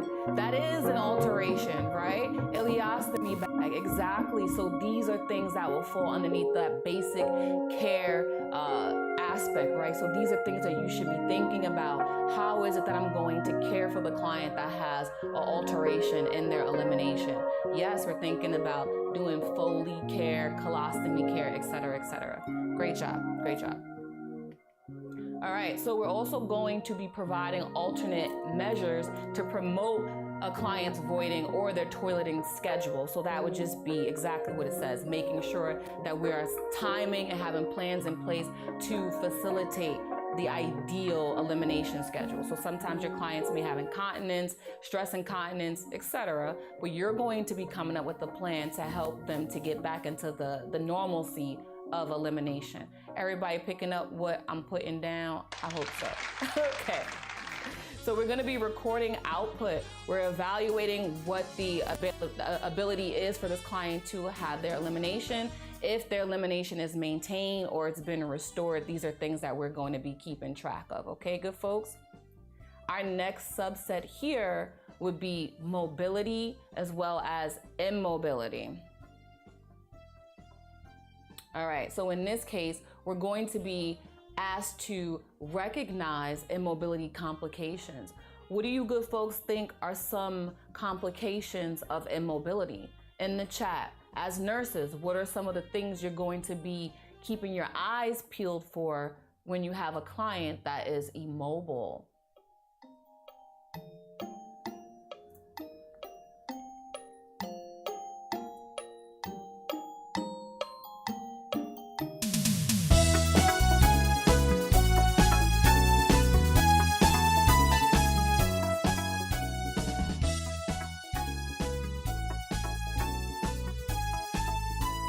Kathleen says skin breakdown. I'm here for it. Yes, skin breakdown is a primary concern. I got some more nurses in the gallery. What are we looking for? What is something else that can happen if a patient is immobile?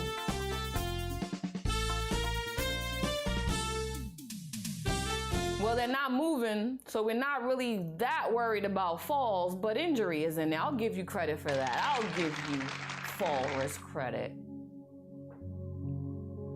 All right, good folks.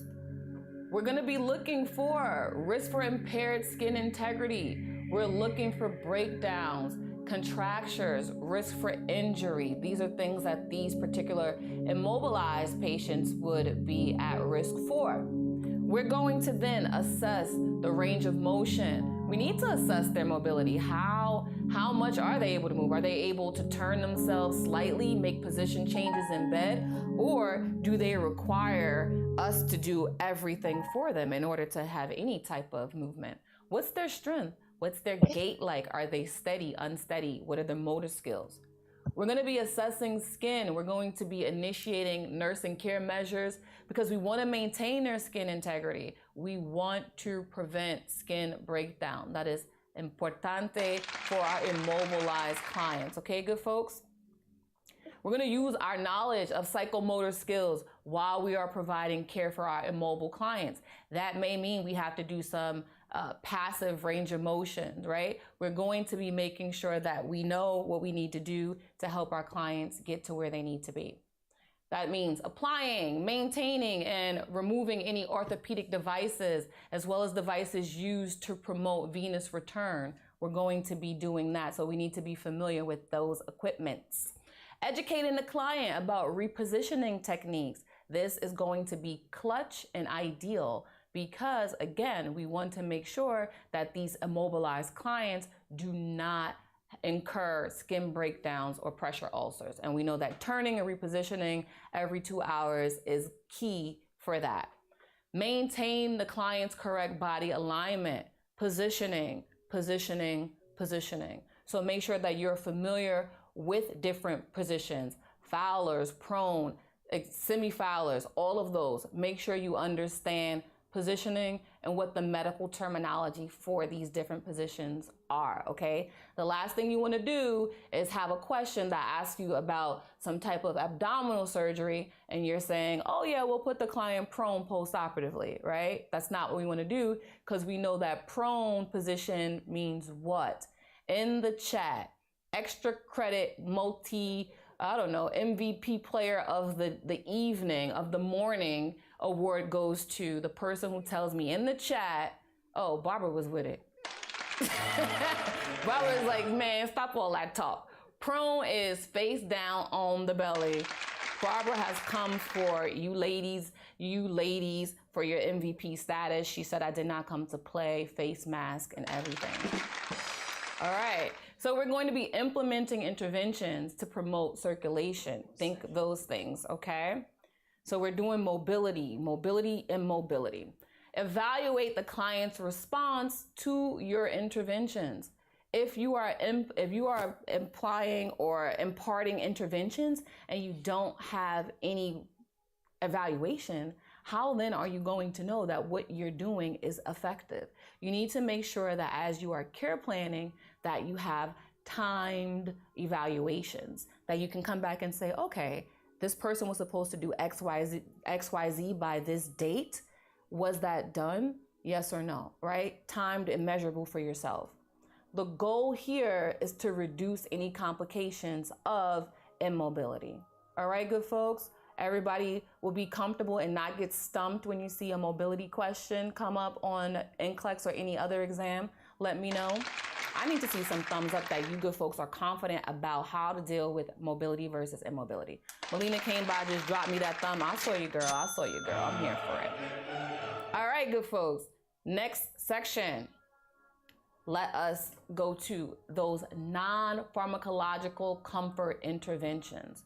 Non-pharmacological, meaning we don't have to use any narcotics, no medication. What are some of the things that we as nurses can do to help our clients get more comfortable without the use of pharmacology? In the chat, give me some interventions that we may be able to implement without using narcotics to help our clients get more comfortable.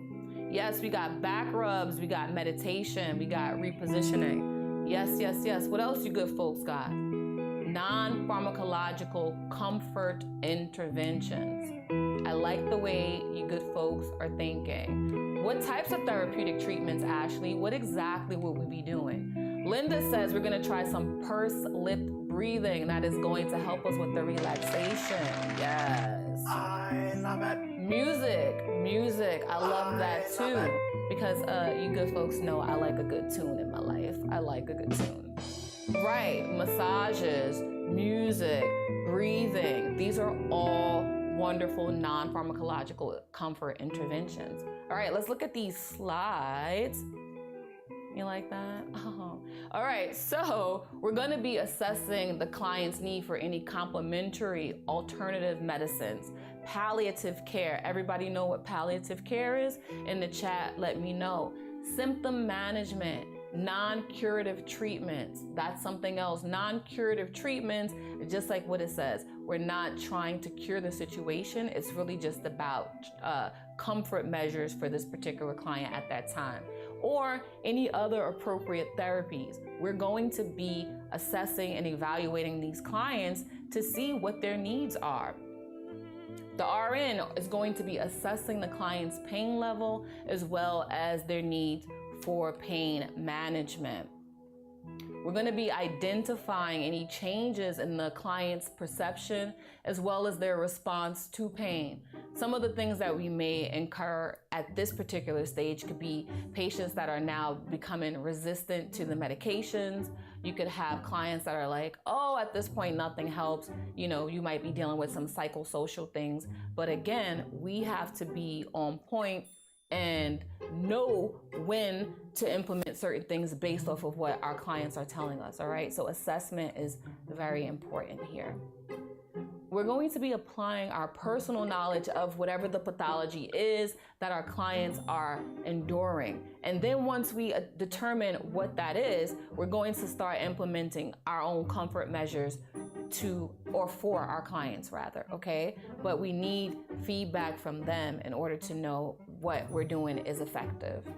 So our interventions and our measures that we're putting forth to alleviate our clients' pains, we need to make sure that we have a rationale as to why we're doing everything that we're doing.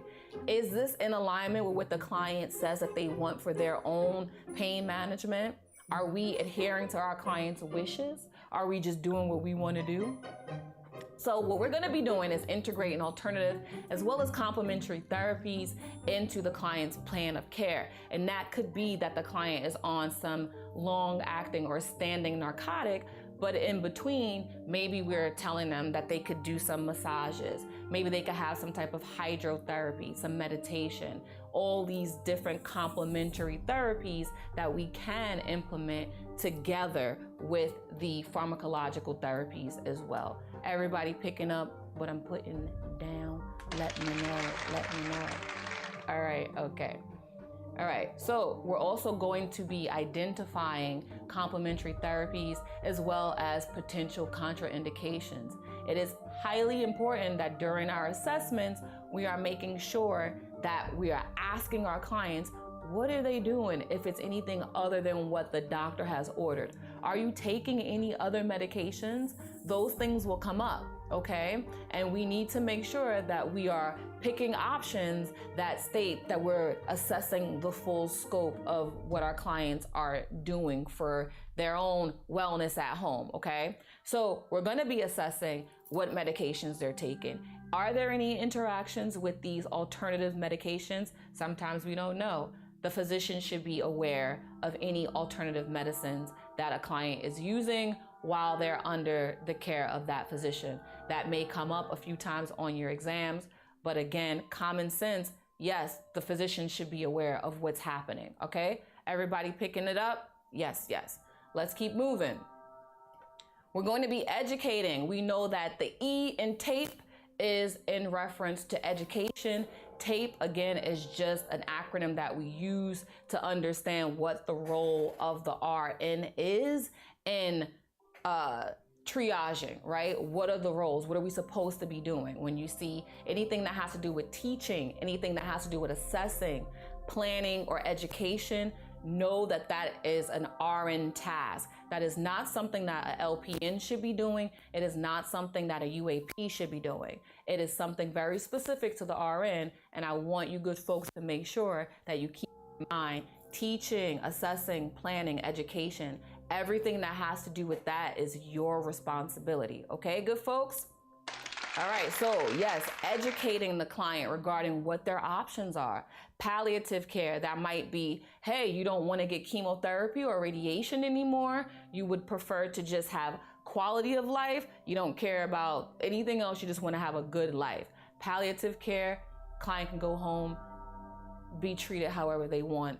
It is their wish, okay? Symptom management, just what it sounds like. Is this client having pain? Are they having nausea, vomiting, diarrhea? Whatever comes up, we're gonna treat those specific symptoms, making sure that we're on point about that. Non-curative treatments. A lot of times these clients are the ones that find themselves maybe in a hospice type of setting because, again, the idea is that we know we cannot cure you of this particular disease or pathology, but what we can do is treat anything else that comes up. We can treat your symptoms, right? That goes back to symptom management. But again, we can't cure you. We're educating you that these treatments that we are implementing are not gonna take away the disease, but you will be comfortable and your symptoms would be managed. Does everybody understand that? Because that is something that could get a little bit confusing when it comes to client care versus palliative care and all these other different modalities of health as we get to the death, dying, et cetera, et cetera. These things will come up, all right, good folks? But we have to know that we have options at all points and all times. So understanding these non-pharmacological comfort interventions will definitely save you some incorrect answers on your NCLEX test, ideally, all right? So again, as we're educating, the big thing is make sure that we respect our clients' choices. Just because we may think that they should do something, go left, they choose to go right, the only thing we need to do is make sure they were educated on what could happen at either turn. If this, then that, okay? There's no bias. We shouldn't be putting in our personal opinions about things. It is cut and dry, science, science, science. Everybody got me there? It's important, good folks. All right. So be familiar with non-pharmacological comfort measures. Evaluate the responses to the interventions and outcomes of any alternative or complementary therapies that you implement. Okay, good folks? All right. How are we doing? Everybody's good on hydration? Anybody feel like they need to get a beverage? Everybody good out there? You guys good? You need a minute to get something or you're good? We can keep going? All right, okay. So the next section that we're gonna get into is nutrition and oral hydration. All right, so with this, as nurses, we need to be able to assess the ability of our clients to eat and to swallow, okay? So we're assessing potential as well as actual interactions between foods and medications. Very important. So as you good folks are brushing up and practicing your pharmacology, make sure that you're noting if there's any food interactions. Can this medication be taken with orange juice or grapefruit juice? It's important to know. A lot of clients might want to drink those in the morning, but guess what? The citrus might interact with whatever medications that they're taking. These are real things. We need to be aware of what those potential interactions will be. All right, good folks? We're also going to be advancing the client's independence in eating as tolerated. So what would be an example of advancing a client's independence in eating, right? Anybody in the chat, or feel free to unmute yourself in this particular instance. What would be an example of a client's independence or a client gaining more independence with their eating? What you got? You guys want to be in the chat? Should I call on somebody? Do I need to start calling names? Hi, Linda. How you doing out there? I see you.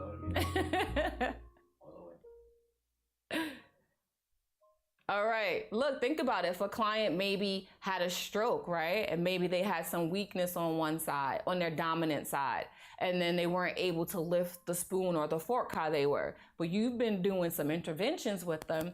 You've been getting them on some strengthening, right? Now the idea is, let's try to see if this client is able to feed themselves, right? That might be an example of an advancement. What are you other folks thinking about? Let's see. Khadisha able to eat on their own now? Yes, they are, right? But what are some things that we may be able to implement? Another advancement may be that the client had a speech and swallow evaluation. And so now they can get off of, let's say they were on nectar thick liquids. Now it's been determined that they can tolerate a thinner liquid. So maybe they're gonna be on honey thick, right? So that changes, that's an advancement of the diet because they're moving up. They're getting closer to the thin stuff, getting closer to a typical diet. All right, everybody picking up what was being put down?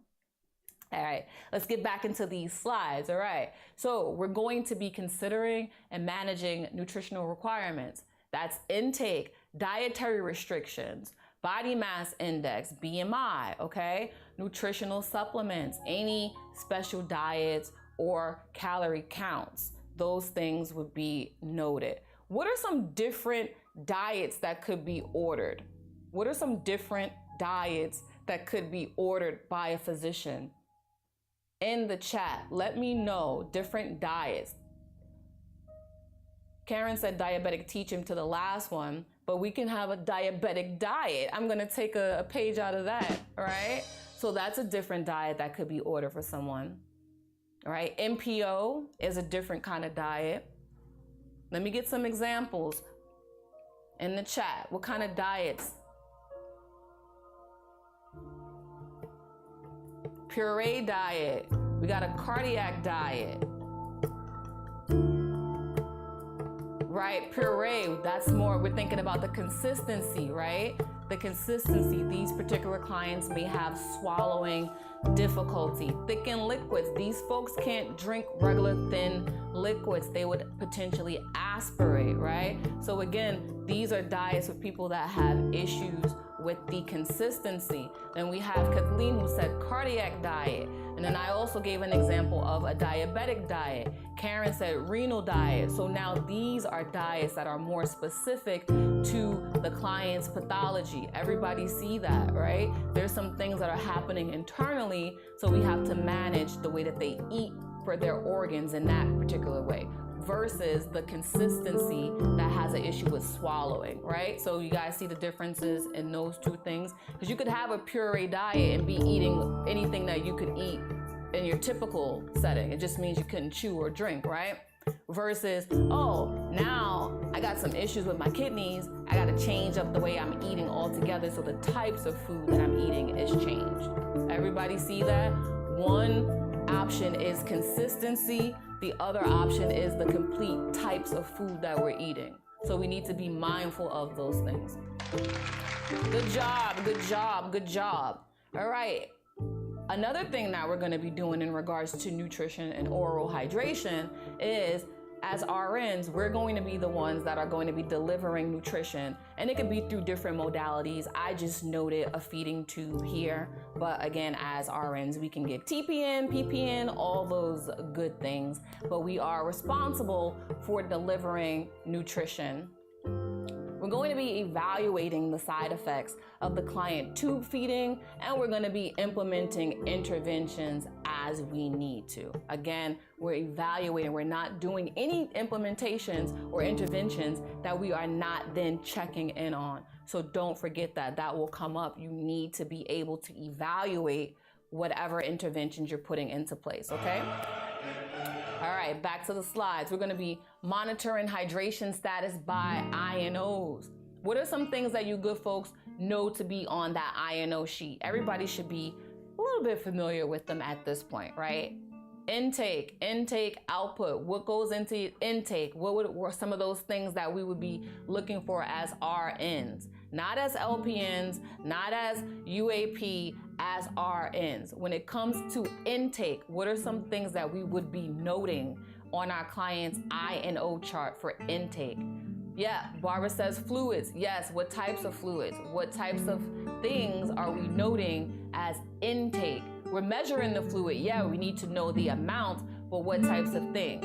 Are we going to be putting urination on intake?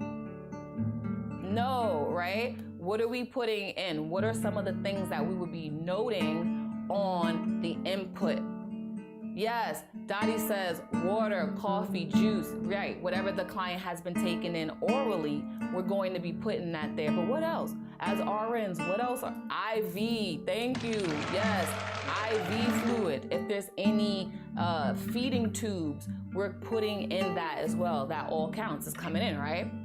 Anything that goes into the body, we're taking that as intake. How about output? What about output? What are we putting in the output section as RNs? Urine. Yes, Barbara said urine. What else? What else? What else is coming out? This could be a little tricky. This could be a little tricky. GT, tubings, right? Tubings. Those things matter. How much is coming out of that? What about like if somebody has like a wound vac, or if they have a chest tube, right? Vomiting. All fluid out counts. It's all coming out. It counts, right? So let's make sure that we are in the mindset of not just thinking about poop and pee, but we're also thinking about all of the body systems as output is coming, right? Excessive sweating, that's hard to put, Kathleen. I don't know how you go.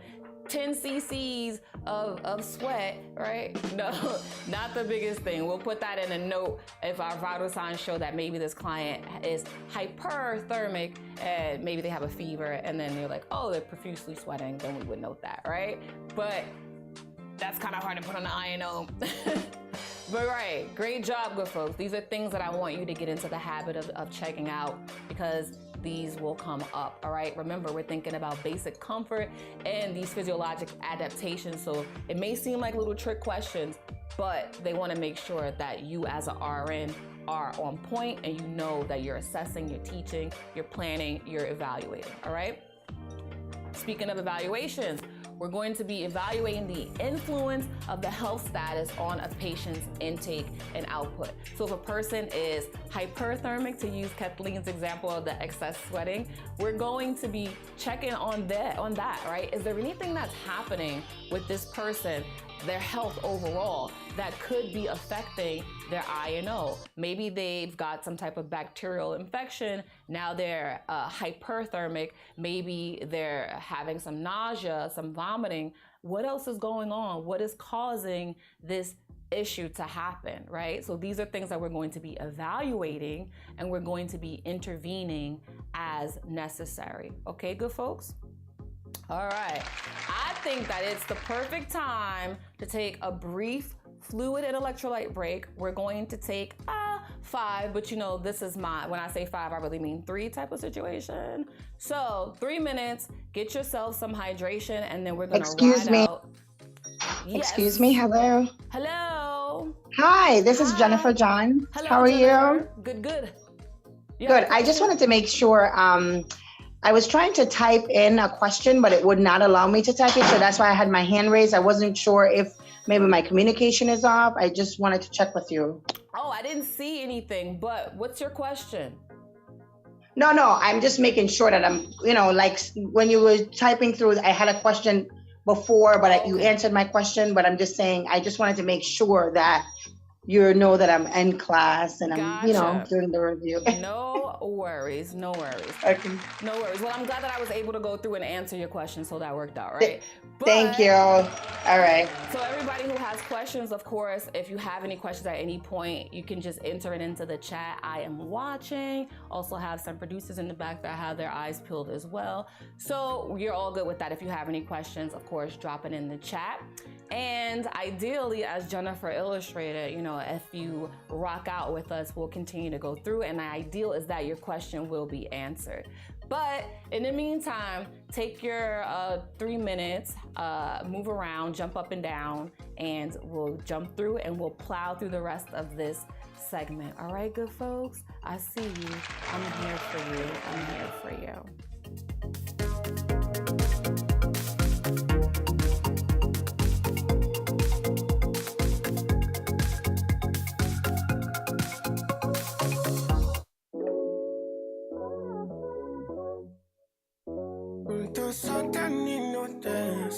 Something I mean,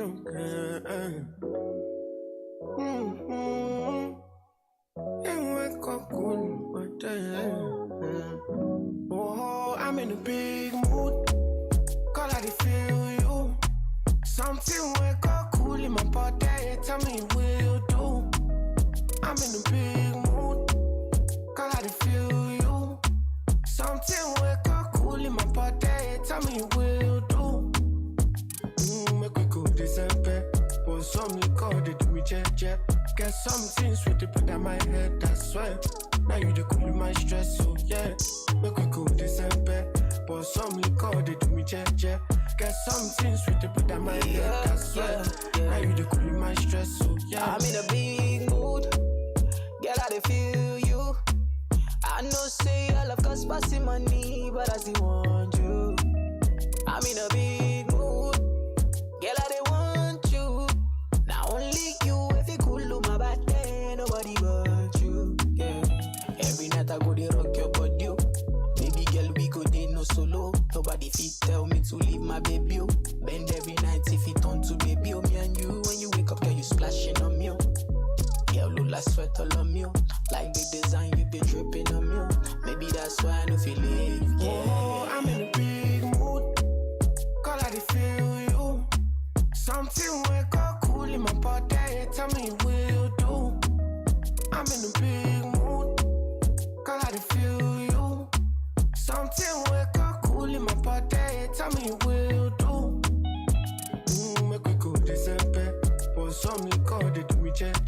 Get some. Hopefully you good folks are getting your drinks and beverages together, getting ready to come on back in. Couple seconds, about 30 more seconds, all right, good Get folks? some things with the put on my head, that's why. Now you the cool my stress, so yeah. Baby girl, you know.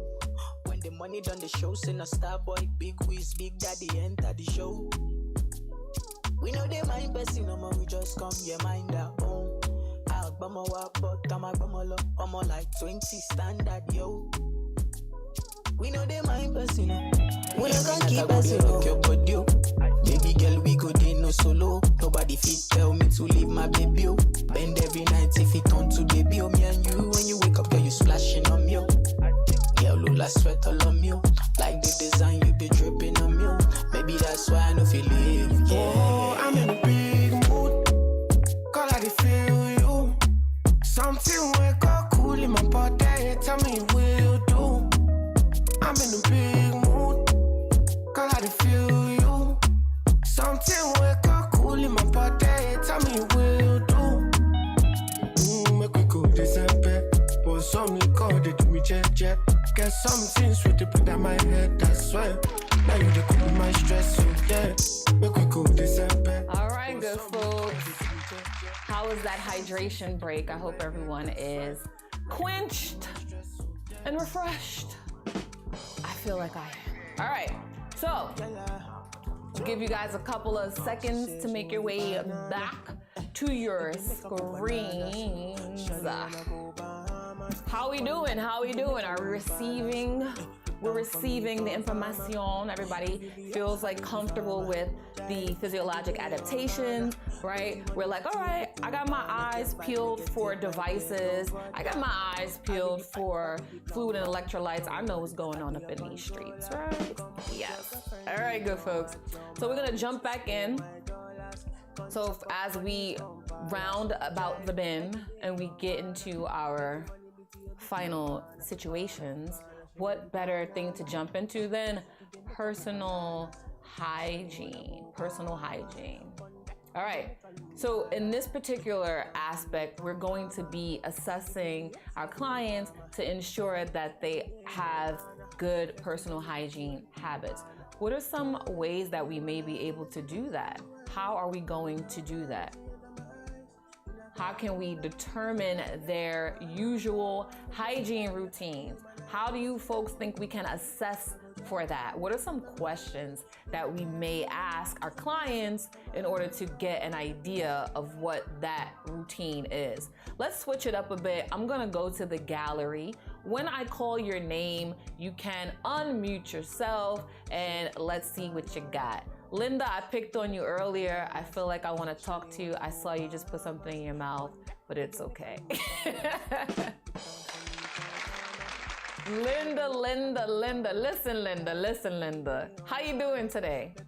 Fine, Miss Tia. Hi. Good to see you. I'm so glad that you're doing good today. All right, Linda. So I need to know from you, my friend, what are some questions that you would ask during your assessment to get an idea of your client's hygiene habits? Okay, I could ask them how often they take a shower. You can. That works. Okay. Let's get another one. I feel like you got a good, give me 3. So we've got, how often are you bathing? We got that. Still on me, or you want to pick on someone else? I want you, girl. I want you. Oh my goodness. You good folks in the chat, help Linda out. You can also add in some stuff. What are some questions? We got, how often are you taking a shower? Linda, I only bother you for one more. Give me one more. Okay, I could ask for it still has to do with appearance, which is like grooming. Probably changing of your clothing. Do you have your clothes washed or dry cleaned? Which is fine. Dental right? hygiene, yeah. Ashley got that too. How do you brush your teeth? Thank you. Great job, Linda. Ashley said, asking about the dental situation. Do you brush your teeth 2 times a day, once a day, right? Do you need help? Are you able to shower by yourself? Things like that. Is there anybody at home that assists you? Do you have a home attendant if they're an elderly person? Do you have a spouse, right? So all these questions, these biographic information, that matters, right? Remember we talked about that. The first thing that we ask is we need to know who's at home. Who do you have available to you? Because once you determine that, then you can kind of step back and say, all right, well, this person maybe lives with another elderly person. Does your elderly husband help you to shower, or do you have somebody else? How often are you doing these things? Maybe they come in and they're looking like Karen with their hair all done, and you're going to be like, Karen, how often do you go to the salon? And she's going to tell you, every week, girl, because that's just what I do, okay? So you're going to be following up and asking those types of questions to your clients, okay? Everybody picking it up, what we're putting down? Yeah. All right, so yes, we are trying to determine what those usual hygiene routines consist of, okay? Education, always education. Please tell me that you good folks are noticing all of the TAPE cues that I'm dropping, okay? Hold on to it. It matters. RNs, the responsibility always is going to have T, teaching. A, what's the A for, good folks? We said it. Let's get it in the chat. I'll keep moving. I want to see assessment. Right, exactly. P, what's P? You can unmute yourselves. What's a P? In tape. Planning. Khadisha coming through with it. And E, what is the E in tape? Education. Evaluation, right? I'll take that. We're going to mash it up because I want it to be both. We'll do both. Education, evaluation, because these are things that only the RN is going to do. So this works out for you when you're triaging, when you're thinking about prioritizing as a RN. And it's going to also let you know when it comes down to delegation. If you have a question and you're seeing, oh, would you ask the LPN to do whatever? If any of those selections fall under the category of tape, then no, the only person that can do that is the RN, all right? So keep that with you always and forever. TAPE, that lets us know what the role of the RN is. And if any question has an intervention or action that falls underneath that TAPE and it's not going to a RN, then no, ixnay, it's wrong, right? If there's a LPN question, the LPN is teaching or educating, wrong, okay? So use this again for your prioritization and for your triaging. It's going to help you with your delegation. All right, good folks? All right, let's jump on in. So we said we're going to be educating about any adaptations, and that could include back to those lovely assistive devices, right? If you need to, let's say you're not as steady, you're getting older, client is not as steady, they're holding on to the walls when they're walking. Now we've determined that they need an assistive device.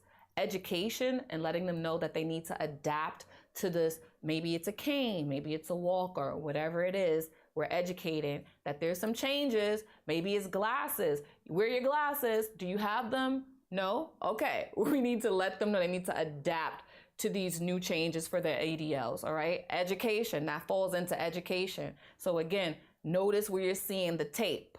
Notice the tape. Okay. So we're also gonna be performing post-mortem care on deceased clients. So we talked about this population a little bit in the non-pharmacological assessment area, but just do note that if it comes up, if and when a client is deceased, we are responsible for performing that post-mortem care. That means we're gonna get the body ready, bag it, all that good stuff when a client dies. That is the role of the RN, okay? All right. Now for our, I wanna say this is our final section, rest and sleep is coming up. All right, so we've got rest and sleep. So in this particular section, we're going to be talking about exactly what it sounds like. We need to be assessing and understanding our client's need for sleep and intervene as needed. Sleep is highly important. A lot of times our clients have reversal. It could be day-night reversal. It could be people having issues falling to sleep. We need to be able to assess those things and figure out what the cause of that issue is. Again, we are in sleep. Okay. Applying our knowledge of the client's health conditions, and we're going to be promoting interventions as needed. Does this client have something going on with them personally? Is there something in their health history that is impairing them from sleeping? We need to know those things and schedule out our interventions accordingly. All right. We could schedule our client care activities to promote adequate rest. One of those things may be like if a client needs to take a stool softener or a laxative, what time of day do we usually give the stool softeners or laxatives? Good folks in the chat, or mute yourself, right? Think about these things. We do it the way we do it for a particular reason. All right, so again, stool softeners and laxatives, a lot of times for PRN or as needed use, we're giving it to them at night. This is one of those things. We're scheduling activities to promote adequate rest. At night, the idea is that by the time you wake up in the morning, the medication would have had the chance to kick in and you should have a nice bowel movement in the AM versus someone taking prune juice and laxatives at 11 o'clock in the morning. Your afternoon is going to be on pause because you'll likely be pooping for a nice amount of that time, right? Same thing like when you think about when you're giving a diuretic. What does a diuretic do? What is the action of a diuretic, good folks? Dottie, can you unmute yourself? Oh, look at that. I felt it. What is the action of a diuretic? You urinate more. Fluid. You're right. It's going to move that fluid, right? It shifts the fluid. It's going to cause you to have a lot of urination. Would we want to give Lasix at 9 o'clock p.m.? No. No, right? No, because that is not going to help this client adhere to their sleep schedule. It's going to keep them up, right? So some of the things that we're doing, we can do it in a way that makes it easier for our clients to live their lives unaffected. Everybody see that, right? So this is some of the things as an RN, as you're doing your planning, you need to start implementing how and the whys you're doing what it is you're doing. If I'm giving this medication at this time, I'm going to do it because it makes sense. My client can rest, they can sleep, and then in the morning we can deal with whatever it is we need to deal with, but we're not interrupting their natural flow. Okay, good folks? All right, so another part of that, we're going to jump back into the slides. So we're going to be clustering our nursing care and enforcing visiting hours if these clients are inpatient, okay? Why do you good folks think that is? Clustering care, we don't want to keep having to interrupt the patient. We know when our clients are in the hospital, bad enough that every 4 hours or so they have to be interrupted. Oh, we're taking vital signs, or the shift is changing, or this or that, right? There's always some type of activity, whether it's medications, given dinner services, whatever. But the idea is that if these people are already having difficulty with sleep, we want to cluster our nursing care so that way we don't have to keep interrupting them throughout the day. Everybody see that makes sense, right? And then enforcing the visiting hours, that's because we don't want to have people coming in at all odd times because again, these clients have issues with their rest and sleep. All right, good folks? So again, it's just about turning your minds into that space. All right, we're going to minimize environmental factors that disturb rest. What are some of those factors? Well, it could be light and noise, keeping the TV on, keeping the radio on. Those things can be things that disturb the client. And how we are at the nurse's station matters as well, right? Because if we're loud and we're having a party outside, the clients across the hall from us, they're going to be disturbed. So it's important that we also make sure that we're paying attention to who it is and how it is that we're being. All right, good folks? So we're minimizing what those environmental issues are, right? Those environmental things that could disturb us, we're being mindful of that. And you'll have to think about that as you're planning your care when it comes to sleep and rest. All right. So everybody has gotten that. Everybody, are we good with this? Are we comfortable so far? So good? Out here, that's the thumbs up. Let me get some thumbs up. All right, so what better way to know if we are good than to evaluate ourselves? So let's jump into the slide and let's get a question happening here. Okay, good folks? All right, so we talked about positions a little bit. I told you that it would be important for you good folks to know what the different positions are. So of the following positions, which one of these facilitates maximum air exchange? Which one of these positions facilitates maximum air exchange? Let's go.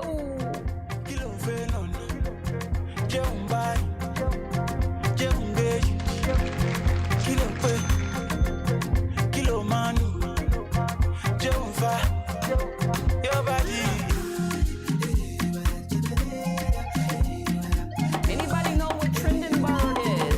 In the chat, let's see. How would I be sitting? How would I be sitting if I was in Trendelberg's position? Let me know in the chat. Your body is a controller. Your body is a controller. And your body do me jungle over. Say your body do me jungle over. Yeah, yeah, star boy day for you. We got an answer in there. Upside down. Linda said the head downward. That is correct. So I guess we know which one would not be a solution. All right.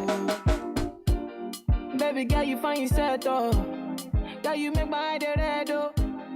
Anytime you know they're close to me. Yeah, Ashley hit us with the supine head down. On your back, girls. On your back, supine. All right, folks, what do we have here? Which of these following positions will facilitate maximum air exchange? Oh, well, let's find out. Let's see. The answer here is orthopnic. This one, this is sitting in leaning position, okay? So if you're sitting up and you're leaning, this one is the better of the two, all right, good folks? That was a little tricky trick, all right? Next one. After your patient dies, the patient's family gathers at the bedside. They ask you to step out while their clergy performs a religious rite for the deceased. As the patient's nurse, what is your most appropriate course of action? Is it educate the family about custody and care and stay in the room? Allow the ceremony and step out of the room? Inform the family that religious rites are not allowed? D, allow the ceremony but remain as a witness? What do you good folks think the best answer is here?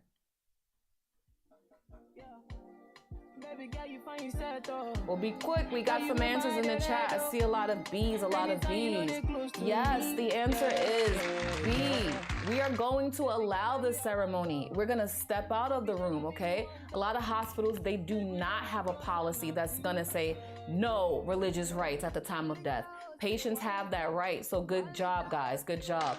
Next one, patient with a total hip replacement requires certain equipment for recovery.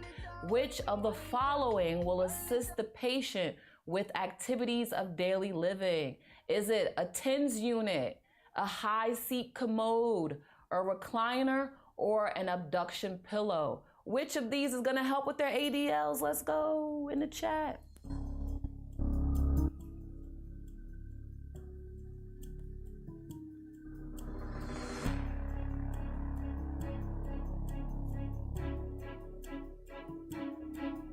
What do we have? Do we have some new answers dropping in the chat? What are we thinking? We got Kathleen says B, Rose says B, Ashley says B. Good job, good folks. That high seat commode. Think about it. We had this client that just had some hip issue, right? We want to keep the hip higher than the knee. Great job. All right, a nurse is caring for a client whose heel has a pressure ulcer covered with intact, hard, dry, black tissue. Which is the appropriate dressing for this client? A, are we gonna do a wet to dry dressing change? B, cover with sterile gauze. C, no dressing is necessary. D, apply a hydrocolloid dressing. What are we gonna do here?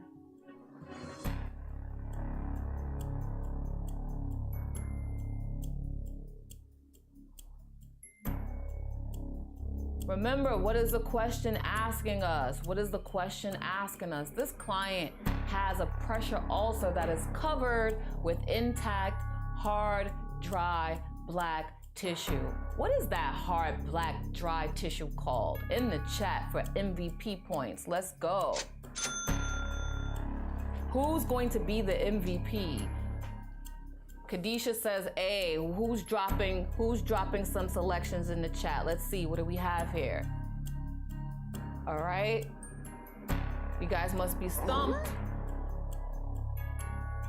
Rose got the answer for the hard black substance. That's necrotic tissue. It is dead tissue, right? It's intact, it's dead. We don't need to do anything. No dressing is necessary there, right? Unless you notice that it's wet, that is draining, it's boggy or soggy or loose, it's gonna stay in place. You don't need to do anything to it. Make sure that you are familiarized with wound care and skin care. Very, very important, okay? All right, good folks, that is the end of our class. We went over a couple of minutes, but hopefully you good folks didn't mind it. So what I would like for you to do is, of course, make sure that you're following up and you're going over those particular processes, different body structures, and familiarizing yourself with any interventions or any contraindications for those particular segments. And keep your eyes peeled. I will be sending you good folks a follow-up just to get some feedback. Let me know how you like it, if you enjoyed the course, and what topics you're having difficulty with, so that way I'll be able to tailor some of this information. It is lovely seeing you good people as always. Make sure that you have a beautiful day. Love on yourself and others. And I look forward to seeing you good folks next week at the next NCLEX review. Thank you. Enjoy your weekend. Good day. Oh, you're welcome. Have a beautiful rest of the day. Thank you so much. People. You're welcome. Right. Much success. Much success. Bye-bye. Bye.